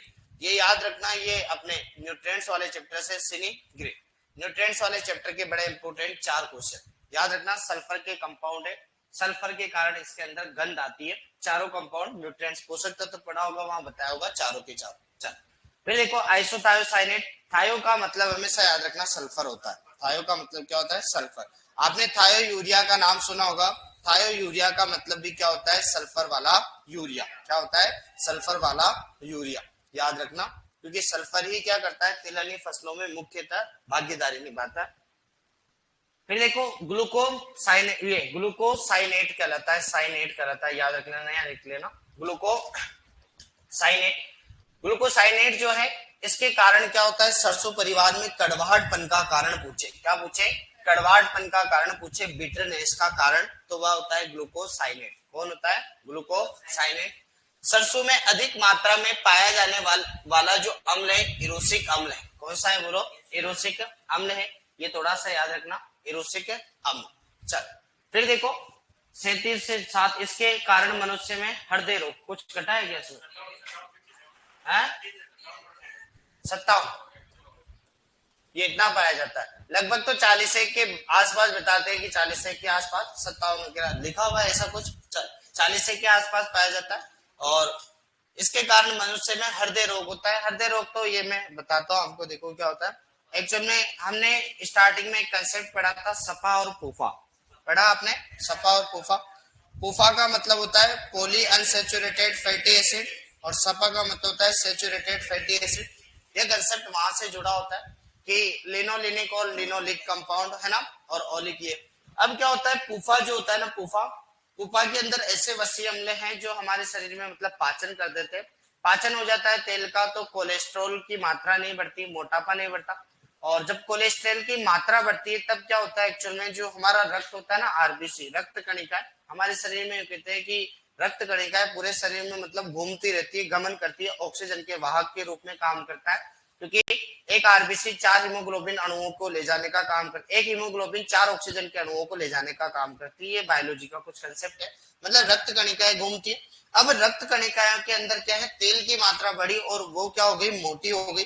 तो हमारी जो वेंस होती है ना, वेंस का मतलब जो हमारे शरीर में जो नसें होती है ना, नसों का आकार तो फिक्स है, पर अगर इनका आकार बढ़ा तो इनके गमन में क्या होगा, अवरुद्ध पैदा होगा और उसे कहते हैं बीपी बढ़ना। अपन ही कहते हैं कि बीपी बढ़ गई मतलब ब्लड प्रेशर, मतलब रक्त कणिकाओं की गति और ज्यादा बढ़ गई। कम हो गई मतलब रक्त कणिकाओं की गति और कम हो गई, सीधी सी बात। तो इसके कारण डायरेक्टली हार्ट पेशेंट्स होते हैं और हार्ट अटैक आता है, क्योंकि शरीर में, हृदय में अगर बराबर मात्रा में शरीर में ऑक्सीजन नहीं जा पाएगी, अपन ने एक बार श्वास लिया, अपन क्या करते हैं, लगभग 2-3 सेकंड में एक बार सांस लेते और छोड़ देते, यही होता है लगभग। अब इसी में इतना सा सांस लिया तो पैर की उंगली तक चला गया इतनी सी देर में, तो वो कितना तेजी से गया, मतलब हमने सांस लिया वो पैर की उंगली तक चला गया, हर एक जगह तक चला गया। तो अगर ये प्रभावित होता है ना, तो व्यक्ति को क्या आता है, हार्ट अटैक। तो इसीलिए कहते हैं ना कि सबसे बढ़िया कुसुम रहता है। कुसुम का नहीं बताया क्या, कुसुम के तेल सबसे बढ़िया होता है। कुसुम का ऑप्शन नहीं आया तो फिर सूरजमुखी जाता है, क्योंकि उनके अंदर पुफा की मात्रा काफी अच्छी। अब इनमें तो क्या है, हार्ट पेशेंट के लिए वैसे ही खराब होती है। सोयाबीन, ये हालांकि ये चल जाती है, मूंगफली, सोयाबीन, सरसों और अपने सूरजमुखी, कुसुम, ये चल जाती है। पर जैसे अरंडी का तेल नहीं खाते, वो तो बिल्कुल काम के नहीं, क्योंकि उसमें तो कपास वगैरह, वो बिल्कुल काम की नहीं। देखो कम एरोसिक अम्ल वाली किस्मों में देखो, जैसे पूसा मस्टर्ड 30 है, लगभग 2% एरोसिक अम्ल पाया जाता है ना। पूसा मस्टर्ड मतलब पीएम, पाउडरी मिल्ड्यू मत कर देना है ना। फिर सरसों की खली को लगातार खाने पर क्या हो जाता है, फसलों में गोइटर है, क्या बताए, क्या, घी, घी से भी होता है भाई, हाँ घी में भी वसी अम्ल है, क्योंकि तेल तो शरीर में हमेशा कम ही खाना चाहिए। अपन कहते हैं ना, हालांकि वो एनिमल फैट है, उसे कहा जाता है वो एनिमल बेस्ड फैट, और ये प्लांट बेस्ड फैट, दोनों से हार्ट पेशेंट है। जितना कम मात्रा में तेल घी खाओगे ना, उतना ज्यादा स्वस्थ रहोगे, क्योंकि आजकल न तो घी प्योर है न तेल प्योर। हालांकि वो कहते हैं कि पहले के लोग बाग घी से कम, घी चढ़ जाता है, पर इतना भी नहीं खाना चाहिए कि आराम से मोटापा बढ़े, क्योंकि हार्ट पेशेंट के लिए अभी का जो खाना पानी और डाइजेशन सिस्टम है ना, इतना अच्छा नहीं। फिर देखो सरसों की खली में लगातार पशुओं को नहीं खिलाना चाहिए गोइटर। गोइटर याद रखना, वैसे तो अगर विटामिन में कभी प्रश्न पूछते तो विटामिन से जो होता है वो क्या नाम है, आयोडीन की कमी से। किससे, आयोडीन की कमी से घेंगा या गलगल, मतलब पशुओं की जो गला होता है ना, गिरबान वाला जगह, वो एक प्रकार से फूल जाता है, उसे घेंगा या गोइटर। और इधर जो होता है वो इन ये लगातार सरसों की जो खली खाते हैं, इसमें एरोसिक अम्ल वगैरह पाए जाते हैं ना, इनके कारण होता है। आयोडीन की कमी के कारण क्या होता है, गोइटर। फिर देखो सरसों का कुछ वर्गीकरण है, ये पहले भी बताया था थोड़ा बहुत। जैसे सरसों रेपसीड, ब्रेसिका कंपेस्ट्रिस, ये याद रखना वही वाला, नी ओल को, नी ओल को और CNJ, है ना। जैसे Brassica nigra, Brassica campestris, Brassica oleracea, Brassica napus, है ना, और ब्रेसिका कौन सा होता है एक, हाँ कंपेस्ट्रिस और जुनसिया हो गया। तो देखो सरसों रेपसीड, ब्रेसिका कंपेस्ट्रिस, पीली सरसों या बुरी सरसों, टर्निप रेप कहते हैं, और राई मस्टर्ड, ब्रेसिका जुनसिया, जिसे इंडियन मस्टर्ड, राई, राया या लाहा पहाड़ी क्षेत्रों में कहते हैं। एक ब्रेसिका जुनसिया रुगोसा, रुगोसा जो पहाड़ी वाली राई है वो है। ब्रेसिका नाइग्रा काली राई या बनारसी राई। तारामीरा इरुका सेटाइवा, ये याद रखना। तारामीरा रॉकेट क्रॉप, ये भी याद रखना, तारामीरा को क्या कहते हैं, रॉकेट क्रॉप। फिर याद रखना तोरिया ब्रेसिका कंपेस्ट्रिस, इंडियन रेड। तो याद रख लेना, ये थोड़े से है, एक ही याद रखनी है अपनी, बुरी और कहां गई, हाँ बुरी सरसों ब्रेसिका कंपेस्ट्रिस। ओलेवेशिया वाली जो आती है वो गोभी वर्गीय परिवार, ये यहाँ पे जिक्र नहीं होगा क्योंकि हॉर्टिकल्चर में गोभियां चली जाती है वहां पर। तो सरसों जो होती है वो ब्रेसिका कंपेस्ट्रिस, तारामीरा का याद रखना इरुका सेटावा, रॉकेट क्रॉप कहते हैं, पूछा गया प्रश्न है। जलवायु, जलवायु देखो रबी की है, यहाँ एक चीज बड़ा अपवाद आएगा, है रबी की लॉन्ग डे होना चाहिए, परंतु अपवाद स्वरूप यहाँ पे क्या आ जाती है, शॉर्ट डे आ जाती है। ये याद रखना क्या आ जाती है, शॉर्ट डे। ये किताबों ने कई जगह गलती कर रखी है, क्योंकि अपनी जो सरसों है ना, सरसों शॉर्ट डे में काउंट होती है, कई सारी किताबें कहती है शॉर्ट डे प्लांट है। क्योंकि आता रबी में है, परंतु अपवाद स्वरूप किधर आता है, शॉर्ट डे। शॉर्ट डे में इसलिए क्योंकि इसके पुष्पन के लिए समय मतलब जो है ना वो कम चाहिए होता है, ऐसे कहते हैं। क्योंकि सरसों में अपन कहते हैं कि कभी आप निकलना जनवरी के महीने के बाद क्या है, वो सरसों के एफिड, मोइला, माहू, चेपा है ना, वो है ना वो अपने पीले कलर के कपड़े पहन के निकल जाना, पता चलेगा कि क्या होता है। इसीलिए पहले तो रबी की फसल है C3 और शॉर्ट डे में आती। बाकी अपनी 12वीं की किताब का मैं चेक करूंगा, 12वीं का कोई भरोसा नहीं है क्योंकि 12वीं में उलट फेर कर रखा है, कोई दिक्कत नहीं 11वीं 12वीं, पर अच्छी किताबें ना रेफरेंस उसमें देखोगे तो यहाँ क्या मिलेगा, शॉर्ट डे प्लान। सरसों पाले के प्रति क्या है, अति संवेदनशील है, इसलिए गेहूं और सरसों की क्या करनी चाहिए बोलो, मिश्रित खेती, ताकि पाले का प्रभाव थोड़ा सा कम हो सके। क्योंकि यूं कहते हैं कि पाले में कभी कभी पूरी सरसों नष्ट हो जाएगी, नष्ट हो जाएगी तो फिर किसान के पास आय का संसाधन क्या बचेगा, सारी सरसों नष्ट तो कोई पैसा ही नहीं बचेगा। तो अगर ये सरसों नष्ट हो जाती है तो गेहूं तो उसको पैसा दे सके। क्योंकि मिश्रित खेती क्या करते हैं अपन, अतिरिक्त आय है तो एक फसल नष्ट होने पर दूसरी फसल अपने को क्या दे सके, पैसा। बीज दर देखो, बीज दर, बीज बहुत छोटे हैं, बीज दर छोटे हैं तो कितनी, 4 से 5 किलोग्राम प्रति हेक्टेयर। सामान्यतः सिंचित क्षेत्र में और कम कर दो, कितने, 2 से 2.5 किलोग्राम। और अंतराल जो रखते हैं कितना, या तो 30 से 45 तो आर रख लेते, और पी की दूरी 10 से 15। अगर 30 रखी है तो इधर 15 रखो, इधर 45 रखी है तो इधर 10 रखो, ऐसे याद रखो। अगर इधर कम रखोगे तो इधर ज्यादा रखना, इधर ज्यादा रखोगे तो इधर कम रखना। ये 30 से 45 और 10 से 15। खरपतवार प्रबंधन, ओरोबंकी आपने पढ़ा होगा ना, वो क्लोज वाला नहीं पढ़ा, CLOS, कसकुटा, लोरेंथस, ओरोबंकी और स्ट्राइक, पढ़ा होगा ना, है ना। इसमें आता है ओरोबंकी, ब्रूमरेप, परजीवी खरपतवार, है ना। और इसके लिए रेलिन शब्द ये तो आपको पता चली गया, प्री प्लांट इनकॉर्पोरेशन, और प्री इमरजेंस के लिए पेंडी मिथाइलिन, पेंडी मिथाइलिन है, याद रखना। बताओ ये सी का मतलब क्या होता है बोलो, कसकुटा, बहुत बढ़िया। एल का मतलब लॉरेंथस, किस में लगता है, चाय में कौन लगता है, ओरोबंकी और स्ट्राइक, स्ट्राइका, स्ट्राइका किस में लगता है, C4 में, C4 प्लांट। चल तो इधर कौन है अपना, ओरोबंकी, कौन है, ओरो। अब बताओ ये पूर्ण जड़ और पूर्ण तना कौन है, बताओ पूर्ण जड़ कौन है, पूर्ण तना कौन, नीचे वाला जड़, क्योंकि नीचे जड़ें होती है पादप में, जड़, और ऊपर वाला तना। अब बताओ अर्ध और पूर्ण कौन है? ऊपर वाला पूर्ण, नीचे वाला, क्या सही है क्या, ऊपर वाला पूर्ण और नीचे वाला अर्ध। तो आधा पूरा आधा पूरा, नीचे नीचे पौधे में क्या होती है, जड़ें, और ऊपर क्या होता है, तना। कसकुटा, लोरेंथस, और ये लोरेंथस चाय वगैरह, ओरोबंकी अपने सरसों परिवार में, ये C4 पादपों में, कसकुटा किसमें लगता है, तंबाकू वगैरह इनमें लग जाता है, याद रखना। पर ये सारे के सारे ना, याद रखना, सारे के सारे परजीवी। परजीवी का मतलब क्या समझे, कि खुद खाना नहीं बनाते सीधा सा, मतलब दूसरों के ऊपर परपोषी होते, मतलब स्वपोषित पौधे, ऐसे पौधे जो स्वयं खाना बनाते, ऑटोट्रोपस। ये हेटेरोट्रोपस, मतलब दूसरों के ऊपर क्या करते, अपना खाना बनाते। फिर देखो उर्वरक प्रबंधन, SSP सिंगल सुपर फास्फेट और अमोनियम सल्फेट, मतलब सल्फर वाले उर्वरक देते हैं, सीधी सी बात, सिंगल सुपर फास्फेट सल्फर वाले उर्वरक, क्योंकि तेल की मात्रा बढ़ानी, जैसे सल्फर युक्त उर्वरक का प्रयोग करते हैं। क्योंकि याद रखना खड़ी फसल में सल्फर की कमी होने पर क्या डाल सकते हैं, 0.1% थाई यूरिया का फंडिल छिड़काव करते। और देखो किसमें, माया, वसुंधरा, वरुणा, NRC-HB, है ना, हाइब्रिड होती है जो नेशनल रिसर्च सेंटर से निकाली गई सरसों के। अब देखो 501 है, और आशीर्वाद थोड़ा सा स्टार लगा लेना, क्योंकि आशीर्वाद तो पूछी भी गई है BHM भी और अपने जेठ वगैरह में भी। बुरी सरसों की पूछे तो पुसा, कल्याणी है, एक ही इंपोर्टेंट बताऊंगा, बायो 902 वाली। पीली सरसों पुसा बोल्ड हो गया, K88 जो सबसे अधिक तेल की मात्रा है, लगभग 49। तोरिया की देखो T9 और भवानी है। तारा मेरा की T27, T27 थोड़ा सा स्टार कर लेना, T27, T27 को स्टार मार कर लेना। तारा मेरा की कितनी है, T27। और क्या हो गया बता, कैसे कंफ्यूज हो गया है? हाँ पहले तो ऐसे कई सारी कॉमन है किस्में, तो क्योंकि एक जैसे चलती। रोग एवं कीट, रोग एवं कीट में डाउनी मिल्ड्यू, पर वो क्या नाम, पेरेनोस्पोरा, पेरेनोस्पोरा नामक कवक है, इसके कारण क्या होती है, डाउनी मिल्ड्यू।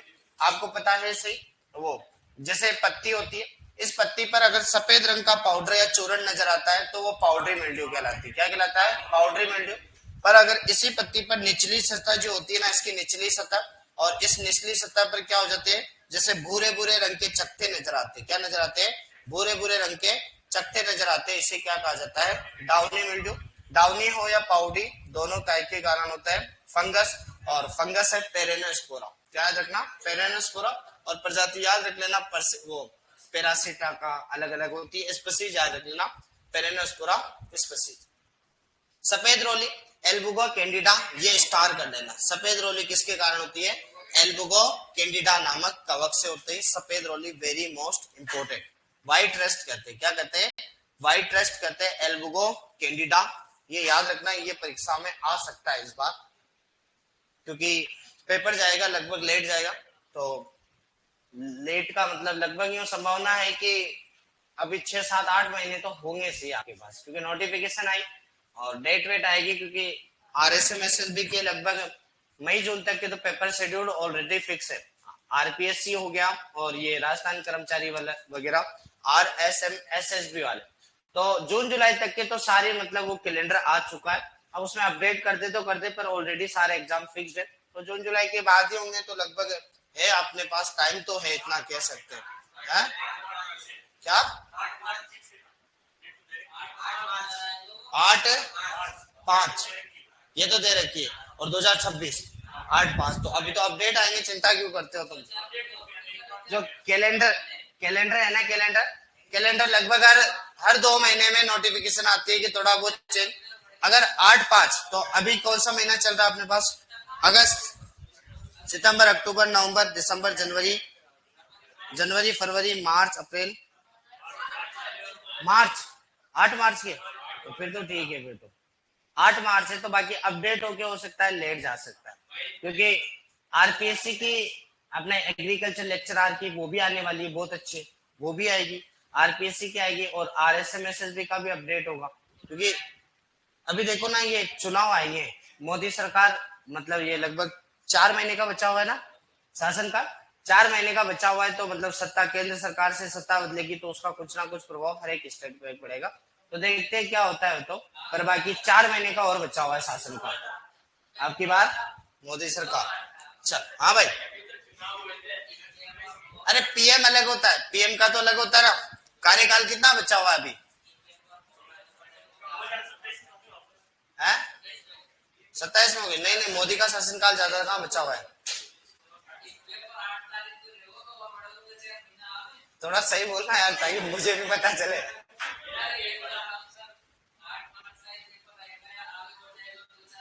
8 महीने का पढ़, वो 8 मार्च का पढ़, क्योंकि अभी टाइम ही खूब पड़ा हुआ है ना। वैसे भी कितने महीने, 8 महीने होंगे, 6 महीने बचे हैं। 6 महीने के हिसाब से पढ़, 6 महीने में तेरे तो कोर्स ही हो गया, लास्ट ही तो बच रहा है? चल फिर देखो, चूर्णिल आसिता, पाउडरी मिल्ड्यू, इरिसिपी। इरिसिपी स्पीसीज क्या होती है? इरिसिपी स्पीसीज। इरिसिपी स्पीसीज में क्रूसीफेरी के अंदर लगता है, तो क्रूसीफेरस हो गया। और सल्फर युक्त, ये तो याद है आपको, वो केराटेन और प्रोपिकानजोल तो जानते हैं, है ना? तो केराटेन और प्रोपिकानजोल है। अल्टरनेरिया ब्लाइट है, जो कि अल्टरनेरिया स्पीसीज से होता है, ये याद रखना, ये बड़ा इंपॉर्टेंट है। हाँ, सरसों का माहू या चेपा। तो तेरे पेपर बनेगा ना, वो जनवरी फरवरी में बन जाएगा। मार्च का पेपर है ना, और जनवरी फरवरी में माओ का चेपा घूमता रहता है ना। भेजे में बैठ गया तो ये आएगा, समझ में आएगा, क्योंकि जनवरी के महीने में कभी पीले कलर के कपड़े पहन के घूम जाना। ये कौन है बोलो? लिफा फिश। 2 3 बार बोलो, लिफा फिश। क्या बोलो? लिफा फिश। एरा इसी, एराई सिमी, एराई सिमी, लिफा फिश, एराई सिमी, लिफा फिश, एराई सिमी। चल दो ही चीजें याद करेंगे, एक तो व्हाइट रेस्ट सफेद रोली, और दूसरा याद रखिएगा वो मोइला या चेपा माहू भी कह सकते। पहला, सफेद रोली किसके कारण है? एल्बुगो कैंडिडा। सफेद रोली एल्बुगो कैंडिडा। 4 5 बार बोलो, सफेद रोली एल्बुगा कैंडिडा, सफेद रोली एल्बुगो कैंडिडा, सफेद रोली एल्बुगो कैंडिडा।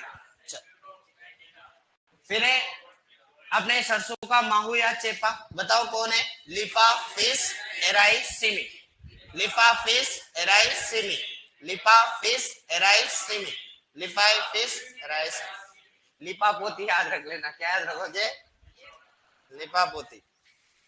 आरा मक्खी मस्टर्ड सा में इसका बड़ा इंपॉर्टेंट मैं बताता हूं। देखो एंटोमोलॉजी आपने पढ़ी होगी तो कई सारे इंच के अनुसार 29 वर्ग बांटे गए थे, जैसे कोलियोप्टेरा, हाइमेनोप्टेरा, लेपिडोप्टेरा, ऐसे पढ़े होंगे आपने, थाइसेंचुरा वगैरह, ऐसे कई सारे।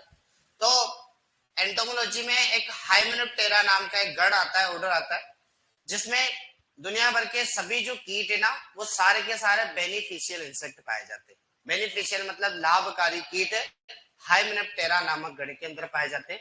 अपवाद स्वरूप एकमात्र मस्टर्ड साफ्लाई है ना, मतलब सरसों की आरा मक्खी हाइमेनोप्टेरा के अंदर आती है और एकमात्र हानिकारक कीट उसके अंदर आता है। बाकी सारे सारे के सारे जो फायदेमंद जो कीट है ना वो हाइमेनोप्टेरा गण के अंदर आते हैं। तो एंटोमोलॉजी का तो ये एंटोमोलॉजी में जो जेआरएफ एसआरएफ स्कॉलर है ना उनमें तो सभी के अंदर ये प्रश्न कई मल्टीपल टाइम पूछा गया है, क्योंकि एकमात्र अपवाद चलता है, सारे के सारे बेनिफिशियल इंसेक्ट आते हैं, एकमात्र हानिकारक जो आता है हार्मफुल वो है मस्टर्ड साइफ्लाई, याद रखो। और इसका वैज्ञानिक नाम जो होता है वो होता है एथालिया ल्यूगेंस प्रोक्सिमा। क्या है? एथालिया ल्यूगेंस प्रोक्सिमा, एथालिया ल्यूगेंस प्रोक्सिमा, एथालिया ल्यूगेंस प्रोक्सिमा।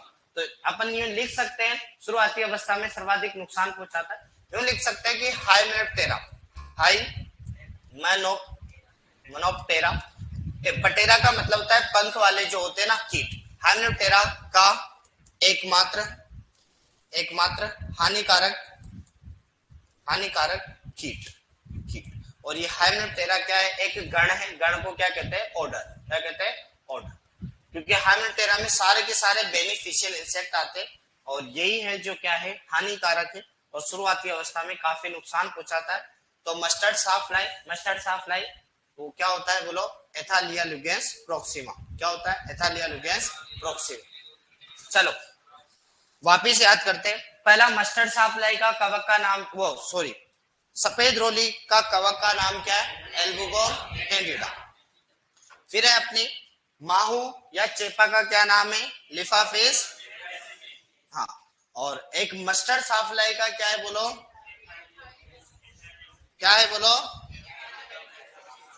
क्या है बोलो? एथाइलुगेंस प्रोक्सिमा। चल पेंटेड बग बगराड़ा क्रूसीफेरा। कौन है? बगराड़ा क्रूसीफेरम। थोड़ा सा याद रख लेना, बगराड़ा क्रूसीफेरा पहले के पेपर में ज्यादा आता था क्योंकि उस टाइम पे थोड़ा प्रकोप ज्यादा था, तो लगभग 2020 तक तो अच्छा खासा पेपर में आया। पर याद रख लेना पेंटेड बग बगराड़ा क्रूसीफेर, ये किस्म बड़ी इंपॉर्टेंट है, बस स्टार मार्क लगाने की एक ही चीज है, बायो 902 पुसा जय किसान। बायो 902 पुसा जय किसान याद रखना। डॉक्टर वीएल चोपड़ा ने विकसित की थी। किसने की थी? डॉक्टर वीएल चोपड़ा ने। और बायोटेक्नोलॉजी जैव प्रौद्योगिकी द्वारा क्या की गई है? विकसित। और कब की गई है? 1994। बायो 902 किसकी किस्म है? सरसों की। पुसा जय किसान किसकी किस्म है? सरसों की। कौन सी टेक्नोलॉजी के द्वारा डेवलप्ड है? बायोटेक्नोलॉजी। किन्होंने डेवलप करी? Doctor VL Chopra. कब की गई? 1994। 1994।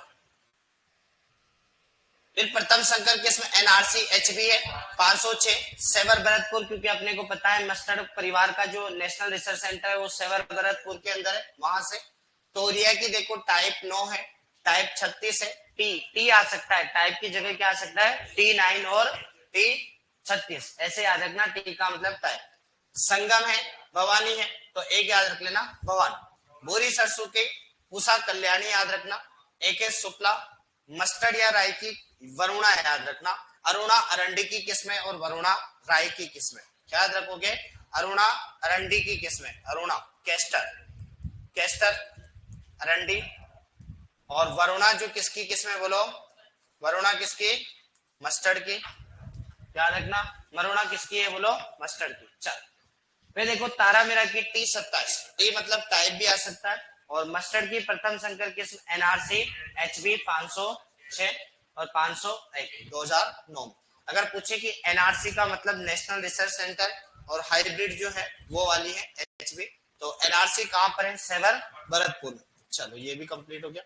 फिर इसके बाद अगली ग्रुप का क्या नाम है बोलो?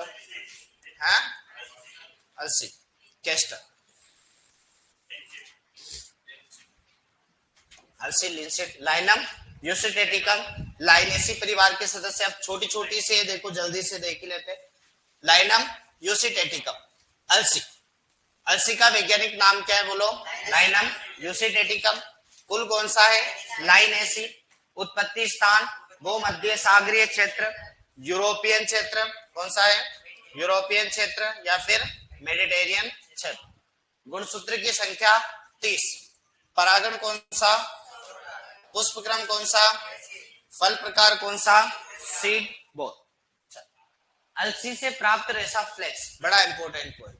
अलसी से प्राप्त जो रेशा है उसे क्या कहते हैं? फ्लेक्स। शब्दावली है, बड़ा इंपॉर्टेंट। रेशा उत्पादन के लिए अलसी की खेती ज्यादातर कहां करते हैं? हिमाचल प्रदेश में करते हैं। हाँ, अलसी नहीं।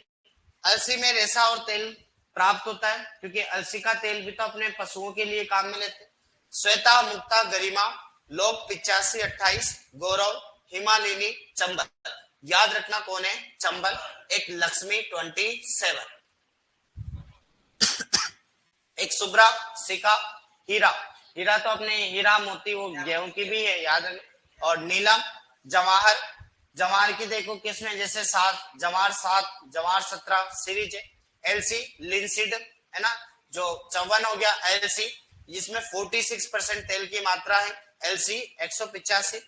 जो जो काम के पॉइंट है वो बता देता हूँ। पहला ही पॉइंट काम का है, ये याद रखना, फ्लेक्स कहते हैं, ये आया होगा।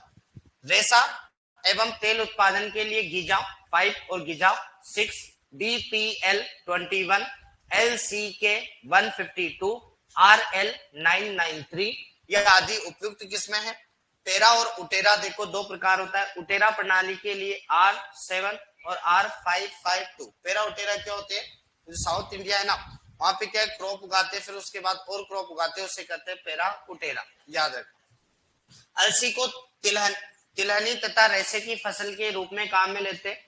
इसका उपयोग मुख्यतः शीतोष्ण मतलब सर्दी वाले देशों में, जहां पर ठंड, जैसे जम्मू कश्मीर, हिमाचल प्रदेश, उत्तराखंड, वो वाले शीतोष्ण देशों में रेशे की फसल के रूप में क्या लेते हैं? काम में लेते हैं। जो इंपोर्टेंट काम के वो बता दूंगा इसी में। फिर देखो, पेरा और उटेरा फसल अलसी से संबंधित है, जो छत्तीसगढ़ में मुख्यतः धान फसल के बाद अलसी की खेती करते हैं। पेरा उटेरा मतलब बाद में करते हैं। उटेरा जो करते हैं वो एमपी में, और पेरा जो करते हैं बिहार में। तो याद रखना कि बीपी का अस्पताल कहाँ है? बिहार में। बी का मतलब बिहार और पी का मतलब पेरा। एक याद रखोगे तो अपने आप याद हो जाएगा। और उटेरा में याद रख लेना, उटेरा कहां पर है? उत्तर प्रदेश। उसे उटेरा, उसे उत्तर प्रदेश। चलो, फिर अब ये आ जाती है। फिर इसके बाद सूरजमुखी। सभी के अभी रिवीजन करवा रहा हूं। सूरजमुखी देखो, मूंगफली का अपन ने रिवीजन कर ही लिया था। सरसों और अलसी का करवा देता हूं, ठीक है? हाँ, मतलब साथ के साथ ही कर लेते हैं। हाँ मेरे भाई, अरे सांस तो ले लेंगे पर तेरे कंप्लीट कर लेंगे। पानी है नहीं आ रहा, क्या कह रहा है? रिले क्रॉपिंग होती है ना। रिले क्रॉपिंग मतलब अपनी फसल लेने के बाद में फसल लेना। चावल से संबंधित भी है पेरा उटेरा। हाँ, पेरा उटेरा यही है, सेम होती है, बस जगह का नाम याद रखना। आपको बीपी एक ही शब्द याद रखना, बीपी। बी का मतलब बिहार और पेरा का अपनाई जाती है तो बिहार के अंदर। सिर्फ एक याद होगा ना, तो उसे उटेरा, उसे मध्य प्रदेश और उत्तर प्रदेश, इतना सा याद रखना।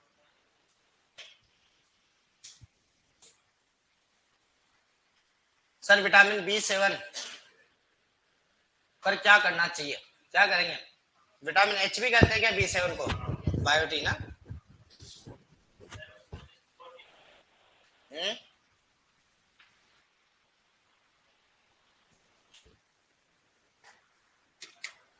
लो बोलो, सरसों के लिए बोलते जाओ। बताओ वानस्पतिक नाम क्या है? कुल कौन सा है? उत्पत्ति स्थान, पुष्पक्रम कौन सा? सरसों का फल प्रकार, अंकुरण कौन सा? परागण कौन सा? भूरी सरसों में। बताओ सरसों में तेल की मात्रा, गुणसूत्र की संख्या 20 है 36। बताओ सरसों में तेल, राई में तेल, तारामीरा में, सरसों में गंध का कारण, सरसों में तीखापन का कारण, थायो का मतलब क्या होता है बताओ, कड़वाहटपन का कारण, ग्लूकोसाइन। सरसों में अधिक मात्रा में क्या पाया जाता है, एरोसिक अम्ल, जो मानव में कौन सा रोग करता है, हृदय रोग, हार्ट अटैक, हार्ट अटैक। और कम एरोसिक अम्ल वाली किस्में कौन सी है, PM30, PM30 याद रखना, पूसा मस्टर्ड। और सरसों की खली को अगर पशु खाएगा तो कौन सा रोग होता है, गोइटर। कौन से खनिज की कमी से, गेंगा रोग कहते हैं क्या, गलगंड कहते हैं क्या।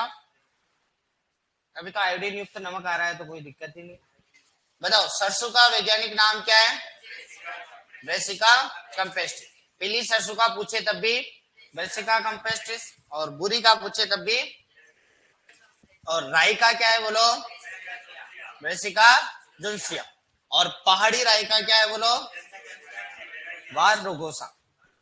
और अपनी जियामेज रुगोसा है ना, वो सब्जी बनाने के लिए काम में आती है, याद रखना। सब्जी वाली जो मक्का की है ना, वो जियामेज रुगोसा।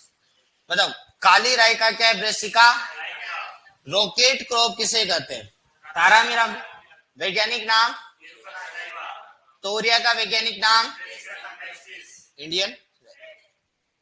बताओ कौन से सीजन की क्रॉप है सरसों, कौन से प्रकार का पादप, और वित्तीय कालिता पे कौन सा, शॉर्ट। पाले के प्रति क्या है, सरल। इसीलिए किसके बीच में लगाए, दोनों के बीजों को मिक्स करके। मिश्रित यही होती है, अंतरा सेशन जो अलग अलग दोनों लगा सकते हैं। ऐसा नहीं हालांकि 9 पंक्ति गेहूं की और 1 पंक्ति सरसों की भी लगाई जा सकती है, मिश्रित करके भी लगाई जा सकती है, वो किसान के ऊपर है। बताओ बीज दर कितनी लेते हैं, 4 से 5। पानी है तो आधी कर दो, पानी है तो आधी कर दो, 4 का आधा 2, 5 का आधा 2.5। दूरी कितनी, 30 से 45 या 10 से 15, R इंटू। बताओ कौन सा खरपतवार है परजीवी, औरोबंकी। प्री प्लांट इनकॉर्पोरेशन के लिए कौन सा, फ्लोक्लोरिन। और प्री इमरजेंस के लिए पेंडी मिथाइल। और कौन से उर्वरक डालने चाहिए, सल्फर युक्त। सल्फर युक्त जो भी है, अमोनियम सल्फेट वगैरह जो भी है, SSP वगैरह। और क्या नाम है, अगर खड़ी फसल में सल्फर डालना है तो कौन सा उर्वरक का फोलियर स्प्रे, यूरिया। कितनी मात्रा, 0.1%। और किस्में में पहली कौन सी, माया, दूसरी वसुंधरा। वरुणा याद रखनी, वरुणा याद रखनी। अरुणा अरंडी की है, वरुणा सरसों की। और NRC HB 501 जिसे आशीर्वाद भी कहते हो, ये कहा है, ये भी निकली हुई अपने कहां से, NRC भरतपुर, सेवर भरतपुर से। बुरी सरसों की पुसा कल्याण, पीली सरसों की पुसा गोल्ड, और के 88। तोरिया की T9 और भवानी। तारामीरा की T27, T का मतलब टाइप। और बताओ पहले रोग का नाम क्या है, किसके कारण लगेगा, पेरेनोस्पोरा पेरासिटिका, पेरासिटिका। सफेद रोली का कारण क्या है, एल्बुगो कैंडिडा। और पाउडरी मिल्ड्यू का क्या कारण है, इरिसिपी क्रूसीफेरस, इरिसिपी क्रूसीफेरस। अल्टरनेरिया ब्लाइट किसके कारण, अल्टरनेरिया स्पीसीज। मोइला, चेपू, चेपा और माहू। बताओ ये इसका नाम बताओ क्या है, लिफाफिस क्या है, एराइसिमी। लिपापोती याद रखना आप तो, जिससे काम है। आरा मक्की, मस्टर्ड साफ्लाई क्या है बोलो, एथानिया लुगेंस प्रोक्सिमा, एथानिया लुगेंस प्रोक्सिमा। कब नुकसान पहुंचाती है, शुरुआती अवस्था। पेंटेड वर्ग का वैज्ञानिक नाम, बगराडा क्रूसीफेरम। एक किस्म बड़ी इंपॉर्टेंट है जिसका नाम क्या है, बायो 902। और दूसरा नाम क्या है, पूसा जय के साथ। विकसित किसने करी, कब करी बोलो, 1994। कौन सी टेक्नोलॉजी, बायो टेक्नोलॉजी। और प्रथम संकर किस्म कौन सी है, NRC HB 506। तोरिया की एक ही इंपोर्टेंट कौन है, भवानी। बुरी सरसों की कौन है, पूसा कल्याणी शुक्ला। मस्टर्ड की वरुणा, अरंडी की अरुणा, तारामीरा की T27 और मस्टर्ड की प्रथम संकर किस्म NRC HB 506 विकसित कब हुई? 2009। कहां से हुई? सेवर भरतपुर में। सेवर भरतपुर। अलसी बताओ, अलसी का वानस्पतिक नाम? लाइनम यूसिटेटिकम। कुल कौन सा? लाइनस। उत्पत्ति स्थान? भूमध्य सागरीय क्षेत्र या फिर मेडिटेरियन क्षेत्र। गुणसूत्र की संख्या? परागण कौन सा? पुष्प क्रम? फल प्रकार? बताओ रेशा क्या कहलाता है? खेती कहाँ करते हैं? अलसी से क्या क्या प्राप्त होता है? रेशा और तेल जो मिलता है वो खाने लायक कम ही होता है, हालांकि खाते अलसी के तेल में। हमारे सेव बढ़िया बनाते थे मस्त पहले, अलसी के तेल में एकदम थोड़ा सा मतलब स्वाद हल्का सा कड़वा कड़वा सा लगता है। श्वेता मुक्ता पहले सेव खाए कभी अलसी के तेल के, अलस के तेल के खाना कभी, बड़े मस्त लगते हैं वैसे तो, मतलब स्वाद थोड़ा सा हल्का सा मतलब वो रखेगा कि अपन कड़वा कड़वा सा, पर लगते मस्त है हालांकि। है मैं कैसे मैंने गाँव में कहा है, पहले गांव में रहते थे, जो 6ठी 7वीं क्लास में हमारे मिलते थे वहां। तो अलसी के तेल से रेशा और तेल प्राप्त होता है। किसमें में याद रखनी है? एक तो चंबल और एक लक्ष्मी 27। और रेशा एवं तेल उत्पादन के लिए गीजा विजा है। पेरा उटेरा किसमें लेते हैं? अलसी में, याद रखना। और शीतोष्ण क्षेत्र में किसके लिए काम में आती है मुख्यतः? ये किसके लिए? शीतोष्ण क्षेत्र में रेशे के लिए। ठीक है, बताओ पेरा उटेरा। तो उटेरा कहां पर अपनाई जाती है बोलो? MP और यूपी। और पेरा कहां अपनाई जाती है? बिहार। तो ये हो गई। अब सूरजमुखी भी कंप्लीट कर लेते हैं। हाँ जी, नहीं वैसे 20 मिनट लेके फिर से। ठीक है, चलो ये ऑयल सीड्स लगभग खत्म ही कर देते, फिर शुगर क्रॉप्स रह जाएगी और फोल्डर रह जाएगी। ये सूरजमुखी हेलियंथस एनम। सूरजमुखी में एक ही है कि ऑक्सीजन की सांद्रता काफी अच्छी, ऑक्सीजन की सांद्रता होती है तो वो सूर्य के प्रकाश की तरफ क्या होती है हमेशा, उसकी मतलब मूवमेंट हमेशा सूर्य के प्रकाश की तरफ चलता है। तो वानस्पतिक नाम जो होता है वो हेलियंथस एनम होता है या एनस होता है। कुल की बात करें तो कंपोजिटिया एस्टरेसी, कंपोजिटिया एस्टरेसी। और ये कंपोजिटी एस्टरेसी का यूं कहते हैं कि पुष्पीय पादपों का सबसे बड़ा कुल है। हाँ, उत्पत्ति स्थान मैक्सिको, उत्पत्ति स्थान मैक्सिको। मैक्सिको हालांकि दक्षिणी अमेरिका में पड़ता है। कहां पड़ता है? दक्षिणी अमेरिका। या फिर कभी कभी हो सकता है दक्षिणी अमेरिका नहीं देना तो इसी को उष्ण अमेरिका भी कहते हैं। क्या कहते हैं? उष्ण अमेरिका। तो कुछ किताबों में तो उष्ण अमेरिका दे रखा है, कुछ में दक्षिणी अमेरिका दे रखा है, कुछ में मैक्सिको दे रखा है। तो याद रख लेना, कुछ भी आ सकता है, सारी चीज एक जैसी। गुणसूत्रों की संख्या क्या होती है? 34। परागण कौन सा? पर परागण। भूरी सरसों में भी पर परागण, सूरजमुखी में भी पर परागण। चल फिर बताओ पुष्प क्रम कौन सा? रेसिम और कैपिचुलम। मोस्ट इंपोर्टेंट याद रखना, कैपिचुलम, कैपिचुलम। फल प्रकार कौन सा? अके या अकील, अकेन या अकील। तेल में क्या पाया जाता है? लिनोलेनिक 68। सबसे बढ़िया होता है कुसुम का, दूसरे नंबर पे सूरजमुखी का। हृदय रोगियों के लिए सबसे बढ़िया, क्योंकि लिनोलिनिक ये काफी अच्छा पाया जाता है। 5 शब्दों में, बड़े बड़े शब्द है ना वो अच्छे होते हैं। हाँ,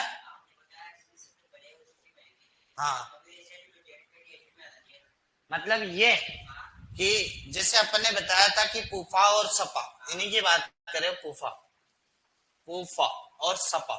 सपा अच्छा नहीं होता, सपा अच्छा नहीं होता, पूफा अच्छा होता है ना, क्योंकि इसके अंदर अमीनो अम्ल ना वो अच्छे डाइजेशन के काम आते हैं, इसके अमीनो अम्ल काम नहीं आते। तो पूफा बढ़िया है, मतलब सबसे बढ़िया अपन कहते हैं कि कौन सा? तो वो कुसुम का। किसका है बोलो? कुसुम का। लगभग 78% के आसपास पाई जाती है, अपन ने लिखा है का। फिर अपना ये सूरजमुखी आता है हेलियंथस एनम, इसमें कम लगभग 68 के आसपास पाया जाता है, 68 आसपास। तो ये वाली चीज जो स्टार्टिंग में मैंने वो, हाँ चल। तो जलवायु कहाँ है? तीनों मौसम में उगा सकते हैं, वो तो कारण आप जानते हैं, DNP है। क्या है बोलो? DNP। सूरजमुखी क्या है बोलो? DNP, day neutral plant.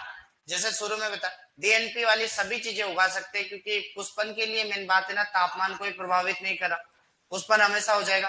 तो सर्दी में उगाओ और गर्मी में उगाओ, या फिर अपने बरसात में उगाओ, सर्दी गर्मी बरसात, रबी खरीफ और जायद। रबी का मतलब सर्दी वाला मौसम, खरीफ का मतलब बरसात वाला, जायद का मतलब गर्मी, तीनों में उगाया जा सकता है। कारण याद रखना, डीएनपी वाला पौधा। C3 प्लांट है। बीज दर देखो, सूरजमुखी, सूरजमुखी शब्द होते हैं 5, 5 का जस्ट डबल करोगे तो 10, बीज दर कितनी आ जाती है 10, पर अपने को 10 से 12 याद रखनी है, पर 10 ही याद रखो आप, तो मेन अपनी ज्यादातर बीज दर बढ़ेगी ना, वो अपने राजस्थान वालों के लिए बढ़ती है बस, क्योंकि किताबों किस में देखो मॉडर्न है, सूर्य, सूर्य तो क्या अपने आप ही याद होगी, एक चंद्रमुखी, ज्वालामुखी, थोड़ी सी ये याद रखना है इसकी। और सल्फर युक्त उर्वरक का प्रयोग करते हैं, क्योंकि सल्फर तेल की मात्रा क्या करता है, बढ़ाता है, वही वाला कंसेप्ट चलेगा। SSP, ammonium sulphate, thiourea का पन्नील छिड़काव किया जाता है 0.1%। PPI, pre plant incorporation, fluchloralin, और प्री इमरजेंसी में पेंडी मेथाइलिन। रोग एवं कीट मुख्यतः क्या आते हैं बोलो, तोते, तो एंटी रिबिन, एंटी रिबिन मतलब वो एंटी रिबिन, एंटी रिबिन मतलब वो रिबिन बांध देते चारों तरफ, मतलब वो जालियां बांध देते, जड़ा बांध देते, तो ये नहीं आते। BSH1 ये याद रखना, बड़े इंपॉर्टेंट है ना, ये सनफ्लावर की प्रथम संकर किस्म है, ये थोड़ा सा याद रखना, जिसका विकास 1980 में हुआ। सूरजमुखी तथा कुसुम के पुष्प क्रम को क्या कहते हैं, केपीटूलम या केपीचूलम भी कह देते हैं, केपीटूलम या केपीचूलम। सूरजमुखी का पुष्प सूर्य की ओर गति करता है, जो अधिक किसके कारण करता है बोलो, ऑक्सीजन के कारण, बताए रखा है। तथा इस प्रक्रिया को क्या कहा जाता है, हेलियोट्रोपिज्म, मूंगफली के साथ ही समझा दिया था, एक तो जियोट्रोपिज्म और एक क्या है, हेलियोट्रोपिज्म। सूरजमुखी और कुसुम में पूफा, पूफा जानते हैं, पॉली अनसैचुरेटेड फैटी एसिड की मात्रा तापमान बढ़ने के साथ साथ क्या होती है, घटती है, जो कि नुकसान करती है, क्योंकि नुकसान करती है, क्योंकि पूफा अच्छा चाहिए। सूरजमुखी और कुसुम में लिनोलेइक अम्ल उपस्थित होने के कारण यह तेल देखो कोलेस्ट्रॉल स्तर को क्या करता है, कम करता है, मतलब हार्ट पेशेंट्स के लिए बढ़िया, इसलिए यह हृदय रोगियों के लिए सबसे अच्छा तेल। कुसुम तथा उसके बाद सूरजमुखी, जो कि पहली ही शायद पहली या दूसरी क्लास में मैंने ये कंसेप्ट आपका क्लियर कर दिया था, है ना, जो कि इनडायरेक्टली अपने को यहाँ मिल रहा है, क्योंकि कुसुम में तो 78% है और सूरजमुखी में 64 से 68, पर 78 और 68 याद रखो। लिनोलेइक अम्ल हृदय रोगियों के लिए उपयुक्त होता है, क्योंकि कोलेस्ट्रॉल के स्तर को क्या करता है, कम। ये इनडायरेक्टली देखो शुरू में अपनी हेल्प मिल रही है। कुसुम सबसे बढ़िया, फिर कौन है, सूरजमुखी। सूरजमुखी एवं कुसुम का तेल बाजार में सफोला, सफोला गोल्ड वगैरह इन नाम से मिलता है, तो अपने को पता है, सफोला गोल्ड के नाम से चलते। और फिर कार्थेमस्ट, फिर अगला कौन आ गया बोलो, कुसुम। कार्थेमस्ट टिक्टोरियम कौन है, अगले का नाम क्या है, तो कुसुम भी करा दो, फिर सूरजमुखी और कुसुम का दोनों का रिवीजन करा दो, क्योंकि 2 बार तो अपन यही कर रहे हैं, देखो एक बार आप बोल रहे हो, एक बार मैं बोल रहा हूँ, हाथों हाथ रिवीजन भी हो जाएगा, लास्ट में जाते जाते एक बार मोटा मोटा और बता दो, और एक ही बार घर जाकर भी एक बार, एक ही स्लाइड है, घर जाकर एक बार पढ़ लेना, देखो कई मतलब, क्योंकि मोटे मोटे तौर पे एक बार घर जाकर पढ़ लोगे, 10 मिनट पढ़ा करो, ज्यादा नहीं, 10 मिनट का इसका मतलब कि रोजाना के 10 मिनट होने चाहिए, ये रोजाना के रोजाना 10 मिनट। और याद रखना, पुराना जो पढ़ना है, पुराने पढ़े हुए पे आप दे सकते हैं लगभग 20-30 मिनट, क्योंकि एग्रोनॉमी ज्यादा है नहीं, देखो एग्रोनॉमी का कंसेप्ट ये, एग्रोनॉमी जब समझ में आती है ना, तब दिमाग में वास्तव में बैठती है, सीधी सी बात। हॉर्टिकल्चर रटने की, एनिमल में फिर भी शब्दावलियों में और रोगों में थोड़ा सा हेजिटेशन होता है, रोगों में ज्यादातर अटकता है, एनिमल का एक ही कंसेप्ट है, रोगों में ज्यादातर अटकता है, और ब्रीड याद हो जाती है, क्योंकि एक ही तो, या तो कान पत्तों के समान लटके हुए, या दूध देने वाली, या कितने अंडे दे रही है, सीधे सी बात। इंपॉर्टेंट शब्दावली, शुरुआती शब्दावली बड़ी काम की है, वो आसानी से याद होती है। रोग में इंपॉर्टेंट, रोग है एक वो योजना है, वो नुकसान देती है योजना है, और एक दूध का वो याद करना है। तो लास्ट में जैसे मार्च में पेपर है ना, तो जनवरी में याद रखना, एक तो जैसे एनिमल हस्बेंड्री के कुछ डाटा निकालना, दूध, मांस और अंडे वगैरह के, इनके इंपोर्टेंट याद रखना।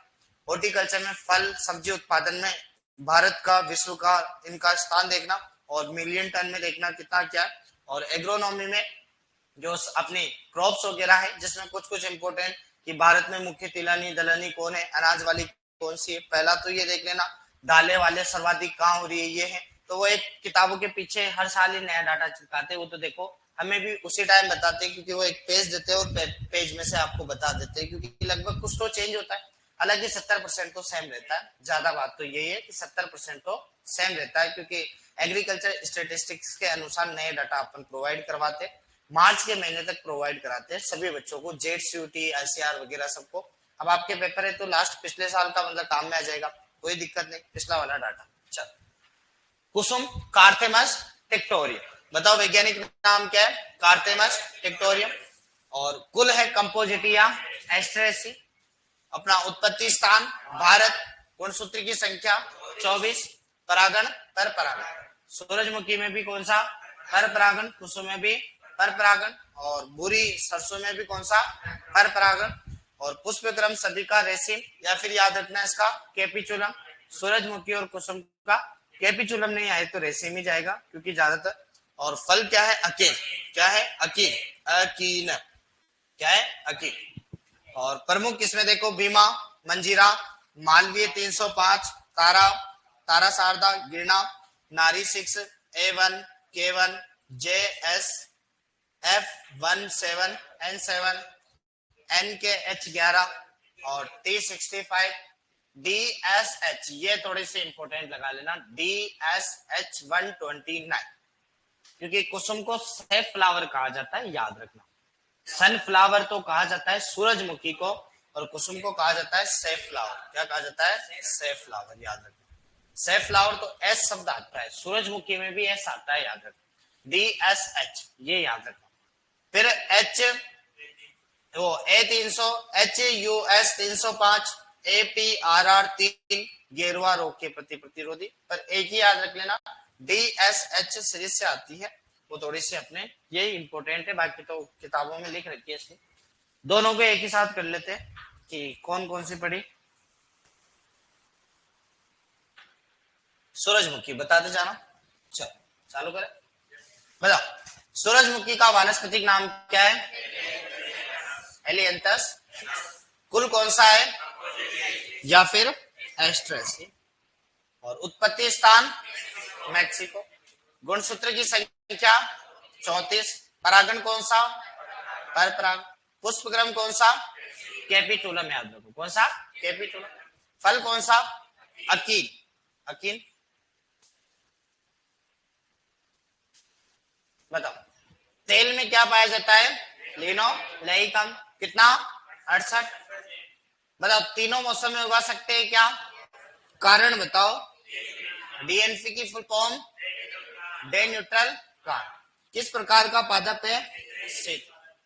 बीज दर अपनी राजस्थान वाली बताओ। 10 से 12। एग्रीकल्चर सुपरवाइजर में 10 से 12।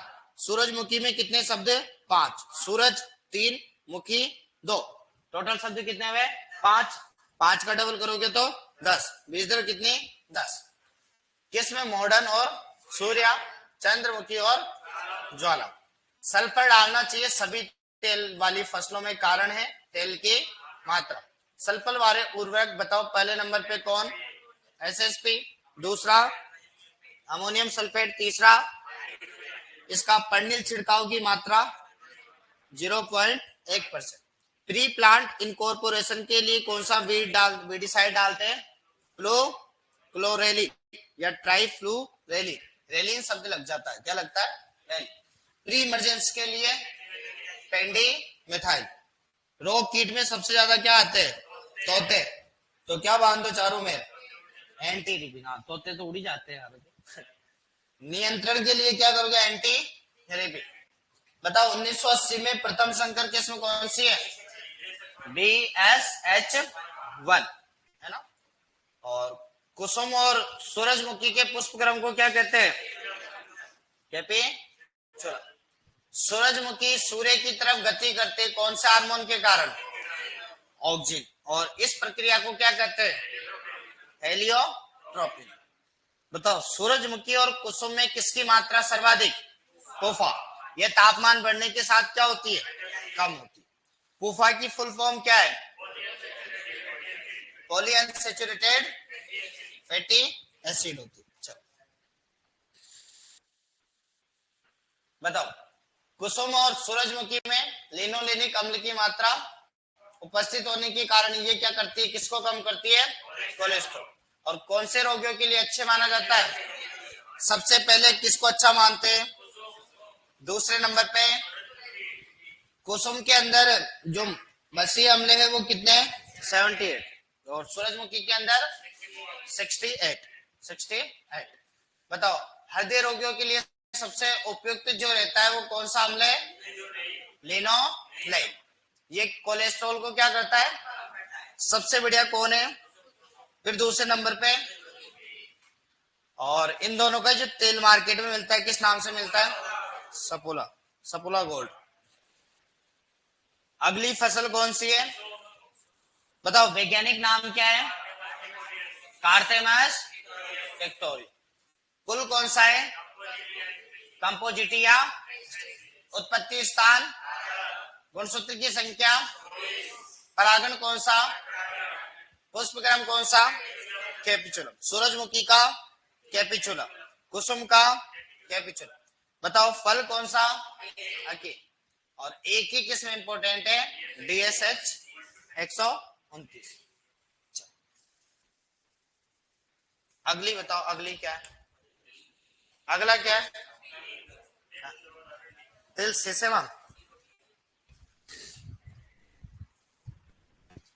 सिसेमम इंडिका, तिल। बताओ तिल ये ही क्या बताओ, चलो बताओ वानस्पतिक नाम क्या है, सिसेमम इंडिका। कुल कौन सा, पेड़ा। ये याद रखना, पेडालियस आ चुका है, पेडालियसी आ चुका है। 2 लाइनों में अपन सोचे कि छोड़ दे, पेडालियसी ऑलरेडी आ चुका है, क्योंकि तिल का कुल क्या है, पेडालियस। इंडिकम से याद ही रखना है कि प्रजाति कौन सी है, भारत वाली सिसेमम इंडिकम। गुणसूत्र की संख्या 26। सूर्या, कृष्णा, प्रताप, गौरी, विनायकस, कालिका, सोमा, राजेश्वरी, कनक, Madhavi, Rama. T4, T12, T85, JT7, N32, RT46। एक तो कृष्णा 2-3 जगह मिलेगी, पर याद रख लेना कृष्णा को थोड़ा सा, कि कृष्णा है और प्रताप है। प्रताप थोड़ी सी याद रखना, क्योंकि प्रताप क्या है, ज्यादातर अपने राजस्थान में उगाते हैं इसको प्रताप को, तो थोड़ी सी याद रखना प्रताप। प्रताप राजस्थान में खेती करते हैं प्रताप की। और बाकी तो क्या है, काली काली जो तिल आती है उसकी काली का काला तिल भी आता है, यूं नहीं है कि वो सफेद सफेद तिल, काला तिल भी करते हैं। बस ये याद रखना, एक तो प्रताप, कालिका और कृष्णा। है बढ़िया रहता है, और उसके भी कई सारे लड्डू वगैरह कई सारे बनते हैं, काले तिल का प्रयोग भी करते हैं। हालांकि ज्यादातर तो जो खाने के काम लेते हैं ना, वो सफेद वाला तिल ही काम में लेते हैं ज्यादातर ऐसे। अब देखो अरंडी, केस्टर, केस्टर अरंडी। अरंडी की बात करें तो बताओ वानस्पतिक नाम क्या है, रिसिनस क्यूमिनिकस, रिसिनस क्यूमिनिकस। आंवला, अरंडी, रतन जोत कौन से कुल के है, बोलो, यूफोर्बिएसी। आंवला, आंवला, अरंडी और रतन जोत, जेट्रोपा, रतन जोत, काली क्रांति का संबंध है ये, यूफोर्बिएसी। उत्पत्ति स्थान अफ्रीका, गुणसूत्र की संख्या 20। ये याद रखना है इसका थोड़ा सा, ये तीनों का ही कैप्सूल ही होता है ना। और अरंडी एक प्रमुख क्या है, सूखा अवरोधी तेल वाली किस्म, याद रखना। और अरंडी के तेल में पीलापन नहीं होता, इसलिए उसका उपयोग क्या करते हैं, पेंट और वार्निश। ये बड़ा इंपॉर्टेंट है। हालांकि सबसे ज्यादा यही प्रयोग लेते हैं, क्योंकि तेल वाली फसलें जो काम में लेते हैं तो वो पीलापन छोड़ती है, और जो कलर करते हैं ना उसमें वो पीलापन दिखता है, और इसमें वो पीलापन नहीं होता। ये अच्छी बात है, ये सबसे ज्यादा इंपॉर्टेंट पॉइंट है। हालांकि क्योंकि ज्यादातर इसका रिसिनस क्यूमिनिकस जो अपनी अरंडी है, केस्टर, इसका ज्यादातर प्रयोग ही यही करते हैं, क्योंकि तेल या वार्निश बनाने, वो पेंट या वार्निश बनाने में। तारपीन का तेल अलग होता है, वो जंग अवरोधक होता है, वो तो अलग होता है तारपीन का तेल। फिर देखो वार्निश के रूप में हवाई जहाज में लुब्रिकेंट के रूप में भी काम में करते हैं, मतलब चिकनाहटपन के लिए काम में लेते हैं, क्योंकि वो हवाई जहाज वगैरह में क्या है, अपने को अच्छा खासा लुब्रिकेंट ऑयल अच्छा होता है। ग्रीस होते हैं ना, ग्रीस, ग्रीस के काफी सारे कलर होते हैं एक्चुअल में। जैसे नीले रंग का ग्रीस अपने ट्रैक्टर में रहते हैं, वो भूरे रंग का ग्रीस हर अलग अलग रंग का होता है। तो प्रमुख किसमें, हाँ, T3 T4 ये अरुणा। देखो ये बड़ी इंपॉर्टेंट, सबसे ज्यादा इंपॉर्टेंट ये वरुणा मस्टर्ड की है। अरुणा अरंडी और वरुणा मस्टर्ड, ये दोनों यही लिख लो, एक साथ ही लिख लो बस जब भी रिवीजन करो ना, ताकि यही याद रखे आपको। एक तो अरुणा किसकी है बोलो, अरुणा अरंडी की किस्म है। और वरुणा किसकी है बोलो, वरुणा जो है वो है मस्टर्ड की, किसकी है, मस्टर्ड। और सौभाग्य भाग्य GAUCH प्रथम संकर किस्म है, GCH 2 3 और 4 याद रख लेना। ऐसे कहते हैं गुजरात एग्रीकल्चर यूनिवर्सिटी से कैस्टर हाइब्रिड निकाली गई थी, Gujarat agriculture university castor hybrid. तो याद रख लेना प्रथम संकर किस्म। अब सी का मतलब कैस्टर अरंडी है। चलो रिवीजन तो सबके कराएंगे मेरे भाई, चिंता मत करो। हाँ क्या चुन्ने काट रहे क्या, लो रिवीजन ही कर लो आते आते। देखो इसका करो, बताओ तिल, ये कौन है, तिल। बताओ तिल का वानस्पतिक नाम कौन है बोलो, सिसेमम। कुल कौन सा है, पेडालियसी। उत्पत्ति स्थान भारत। गुणसूत्री की संख्या और इंपोर्टेंट किसमें सारी बोल दो। पहले नंबर पे सूर्य, दूसरे पे कृष्णा, तीसरी, चौथी, पांचवी, छठी, सातवीं, आठवीं, नौवीं, 10वीं, 11वीं, टी से तो 4 12 85, JT 7 है, N 32 है और RT 40। RT याद रखना, राजस्थान तिल है थोड़ी सी इसको। अगर अब TT में तो खूब सारी है, मेन बात तो कई सारी टाइप वाली सीरीजें चलती है। तो राजस्थान तिल 46। फिर अरंडी कैस्टर। वानस्पतिक नाम क्या है, रिसिनस क्यूमिनिकस, रिसिनस वो रिसिनस क्यूमिनिकस। चल फिर है कुल कौन सा है, यूफोर्बियस। उत्पत्ति स्थान अफ्रीका। गुणसूत्र 20। फल कौन सा, कैप्सूल। अरंडी एक प्रमुख क्या है, सूखा अवरोधी तेल वाली फसल। बताओ इसके तेल में क्या नहीं पाया जाता, इसीलिए सर्वाधिक काम में किसमें आती है, पेंट और वांड। हवाई जहाज में किसके रूप में, लुब्रिकेंट का मतलब चिकनाटपन, जो ग्रीस व्रीस लगाते हैं ना वो कहलाता है लुब्रिकेंट। और बताओ सबसे ज्यादा इंपोर्टेंट किस्म कौन सी है, अरुणा। वरुणा किसकी है, मस्टर्ड की। अरुणा किसकी है, अरंडी। प्रथम संकर किस्म कौन सी है, GAUCH1, Gujarat agriculture university castor hybrid 1। अब देखो सारी किस्में एक साथ समेट दे। अब जो जो काम की इंपोर्टेंट लगाऊंगा ना वो याद रख लेना इतना। अलसी, अलसी का वैज्ञानिक नाम बताओ मुझे, लाइनम यूसिटेटिकम, लाइनेसी परिवार। अलसी, अड़स का तेल खाते भी है, थोड़ा सा वो तीखापन भी होता है। त्रिवेणी चंबल, दो तो बड़ी इंपोर्टेंट है, त्रिवेणी चंबल। पहली इंपोर्टेंट है चंबल, कौन सी है, चंबल। त्रिवेणी चंबल पहली इंपोर्टेंट है, चंबल। RL 102 71 है ना। राजस्थान लिंसिट, अलसी को क्या कहते हैं, लिंसिट, मोटा मोटा याद रखना। चंबल मैंने बताई दी, वहां पे यहाँ पे 2 बार आ गई, कट कर लो बली से। जवाहर 23, शिखा त्रिवेणी वहां पर आ चुकी है, किरण याद रखना। कार्तिक जवाहर 17, जीवन गौर संगम माही नीलम मुक्ता जवाहर 4। एक्चुअल में क्या होता है कि ये जो चंबल माही इनके किनारे ज्यादा लगाते हैं ना, तो वहीं से निकली हुई किस्में उन्हीं के नाम पे, ज्यादा कुछ नहीं। त्रिवेणी चंबल याद रख लेना। और क्या है, राजस्थान लिंसिड 102 वगैरह याद हो जाएगी। ज्यादा कुछ याद नहीं रखो तो ये संगम वगैरह ज्यादा पूछते नहीं है, तो मोटे मोटे जवार की सीरीज याद रख लेना कि जवार का कभी कभी पूछ ले तो अलग बात है। नहीं, तारामीरा रॉकेट क्रॉप इरुका सेटाइवा, तारामीरा रॉकेट क्रॉप इरुका सेटाइवा। ये है IT सेट, क्या है, IT set 27, RTM 314 Karan Tara, RTM 2002 Narendra Tara मेरा कहते हैं, RTS है 150 तारा मेरा।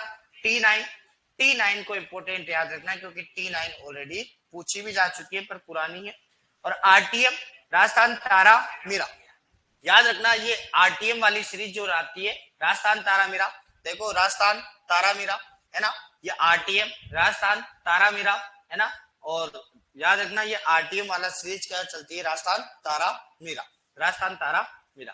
तो याद रखना T9 को याद रखोगे, बाकी कोई खास काम की नहीं है। रॉकेट करो इरुका सेटाइल, दूसरी हो गई। तीसरी है वह आती है सरसों। सरसों में पूसा जय किसान तो आपको बताया रखा है बायो 902, बायो 902 बड़ी इंपॉर्टेंट है। लक्ष्मी है, एक पूसा बोल्ड भी बड़ी इंपॉर्टेंट है, याद रखना पूसा बोल्ड भी बहुत इंपॉर्टेंट है।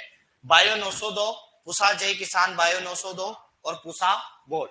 पूसा कल्याणी भी याद रखना चाहो तो रखना, पर वरुणा तो याद रखना, क्योंकि अरुणा अरंडी वरुणा मस्टर्ड, अरुणा अरंडी वरुणा मस्टर्ड। और एक पूसा कल्याणी भी याद रख लेना, हालांकि कम पूछते हैं, पर अगर इंपोर्टेंट की बात करें फिर देखो T59 क्रांति है, PR15, RH 30, रजत PCR7, अरावली। एक और याद रखना चाहो तो याद रखोगे किसको, अरावली को, ठीक है। RN 393, स्वर्ण ज्योति RH 9802, माया RK 9902, आशीर्वाद RK 01 और 03, Jagannath VSL 5, RH 30। Pusa bold तो ऑलरेडी ऊपर मैंने करवाई दी है, पुसा बोल्ड डबल आ चुकी है। दुर्गा मणि अरावली भी ऊपर आ चुकी है, देखो ये यहाँ आ चुकी है ना। PR15 क्रांति 130 से 135 दिन में। ये NRC, ये तो बताया दिया था कि NRC HB 501 प्रथम हाइब्रिड किस्म, कौन सी है प्रथम हाइब्रिड किस्म, वसुंधरा माया वरुणा, वरुणा है, वरुणा मत याद रखना, कंफ्यूज मत होना। अरुणा अरंडी और वरुणा, ये वरुणा नहीं है, वरुणा क्या है, ये ऊपर वाली ये यहाँ पे बताई थी ना वरुणा रोहिणी। तो बड़ी इंपॉर्टेंट कौन कौन सी बोलो, एक तो पूसा जय किसान बायो 902, दूसरी याद रखोगे पूसा बोल्ट, तीसरी याद रखोगे वरुणा, चौथी याद होगी तो पूसा कल्याणी, पांचवी याद होगी तो अरावली, क्या याद रहोगी अरावली, बस। सरसों ब्रेसिका स्पेसिट याद है। फिर है सूरजमुखी Helianthus annuus, Helianthus annuus, Compositae Asteraceae. Modern ये सूरजमुखी से सूर्या और सूरज और चांद से चंद्रमुखी, सूर्य और चंद्रमुखी। ये बड़ी इंपॉर्टेंट बताई दी थी मैंने, BSH1, ये तो वहीं पर भी BSH1। एक CO5 है DRSH, क्या है DRSH1 है। और HSF क्या है ये HSFH 848, EC 68415, KBSH और एमसन रिकॉर्ड मॉडर्न RSFM, ये याद ही मत रखना। सूर्या मोटी मोटी एक देख लेना, इनकी वो कर लेना, मतलब ये है ना ऐसे लिखी हुई है ना, तो इनको आप इंग्लिश वर्ड में कन्वर्ट करना तो ज्यादा बेहतर रहेगा। सनराइज सोलो ज्वालामुखी, तो क्या क्या याद रखोगे, एक तो सूर्या चंद्रमुखी और ज्वालामुखी, ये थोड़ी सी इंपोर्टेंट। एक याद रखोगे कौन सी BSH1, बड़ी इंपोर्टेंट। बताओ सूरजमुखी का वैज्ञानिक नाम हेलियंथस एनम, हेलियंथस एनम। कुसुम के बाद सबसे बढ़िया हार्ट रोगों के लिए। फिर है soybean glycine max, glycine max, glycine max. चल JS का मतलब बताया रखा है जवाहर, बताया था ना कि सोया राज्य वो मध्य प्रदेश, सोया जिला इंदौर और सोया स्थान जवाहर, है ना। तो JS नाम से किसमें निकलती है, JS 93-5, JS नाम से देख लेना है सारी की सारी, है ना। अहिल्या, है ना। अब याद रखना है प्रताप सोया, क्या याद रखना है प्रताप सोया।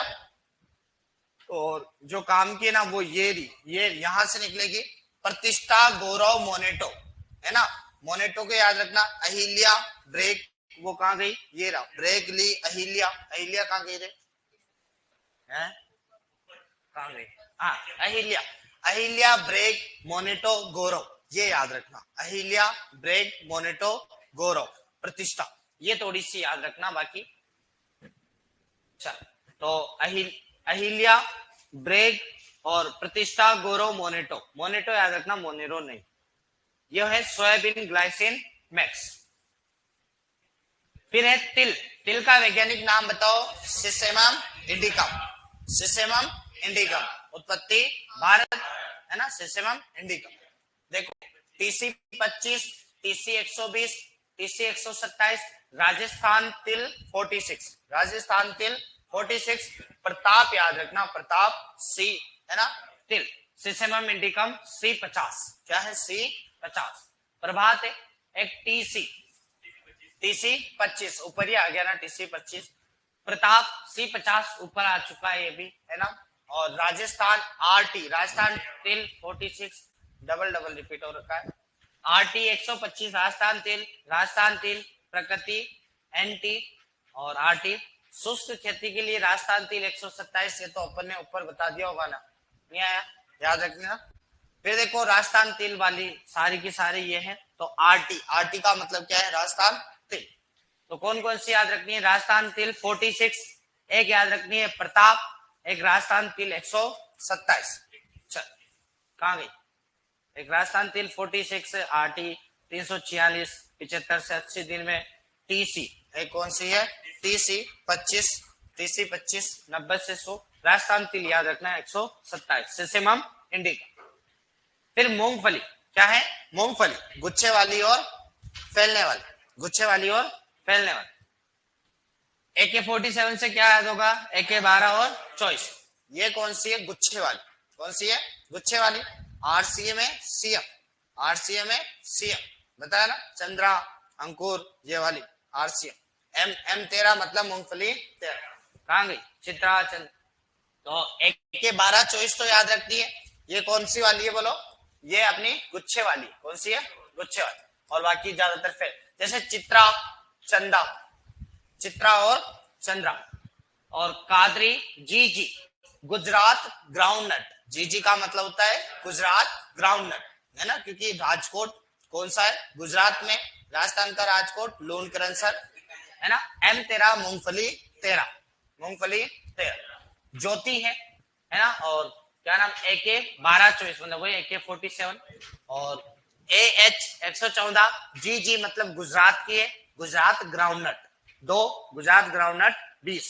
गिरनार याद रखना चाहो तो रख लेना, गिरनार। फिर है HNG। क्या है?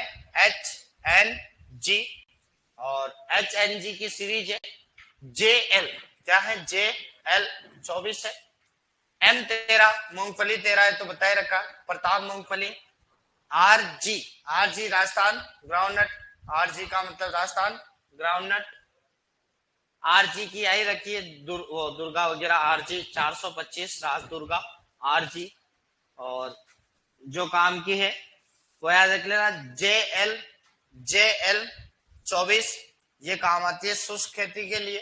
GG मतलब गुजरात ग्राउंडनट 2, गुजरात ग्राउंडनट 2। ठीक है। और मूंगफली 2 90 से 95 दिन में।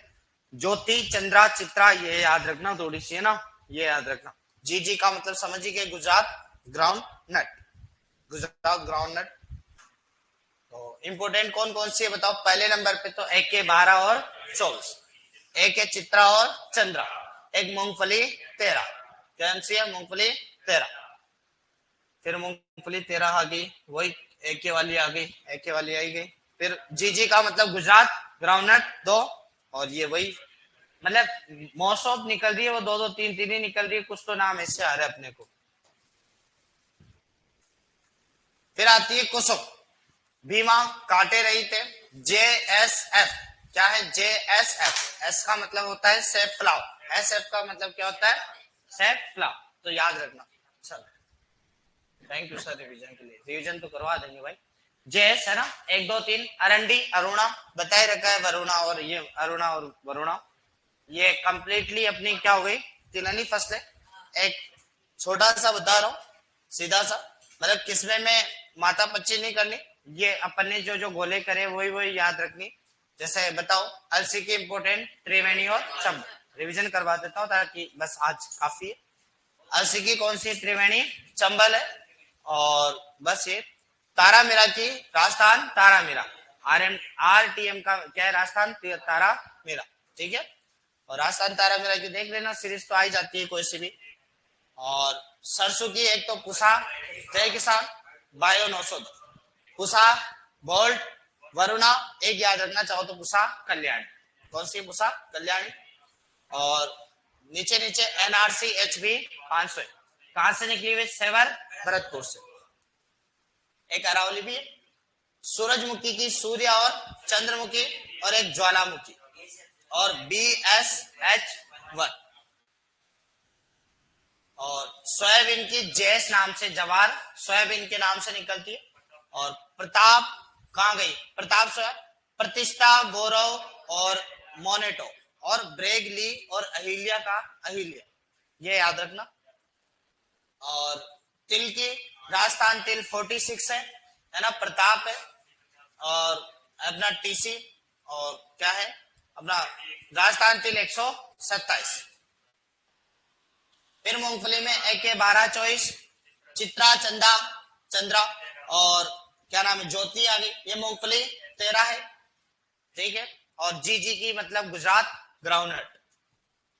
और कुसुम की भीमा, अरंडी की अरुणा, और कुसुम की JSF मतलब क्या होती है, सेफ फ्लावर। अब जे का मतलब क्या नाम है, जाने कौन सी जगह से निकली हुई है भी। चलो तो ये हर चीज का 2 बार तो करा दिया, लगभग कंप्लीट। अब इसके बाद कौन कौन सी बची हुई है देखो, एक तो शुगर वाली, एक फोडर मतलब चारे वाली, लगभग कल सोमवार को चारा और क्या नाम है शुगर वाली, ये जो बच्ची हुई मुझे देना है एक बार के लिए देना है। देखो कि 1-2 दिन में करवा देंगे। देखो एक तो चारे वाली है, चारे वाली एक ही दिन में कंप्लीट हो जाएगी। नकदी फसलों में कपास चलेगी, कपास इंपोर्टेंट है। एक गन्ना है, मतलब जो इंपोर्टेंट है वो बता रहा हूँ, गन्ना और कपास है। एक तंबाकू है, आलू हो ही जाएगा बस, मतलब लगभग 2-2 घंटे की क्लास है, तो 2-3 क्लास चाहिए, ये इतने में कंप्लीट हो जाएगा। चल हाँ बिल्कुल सर।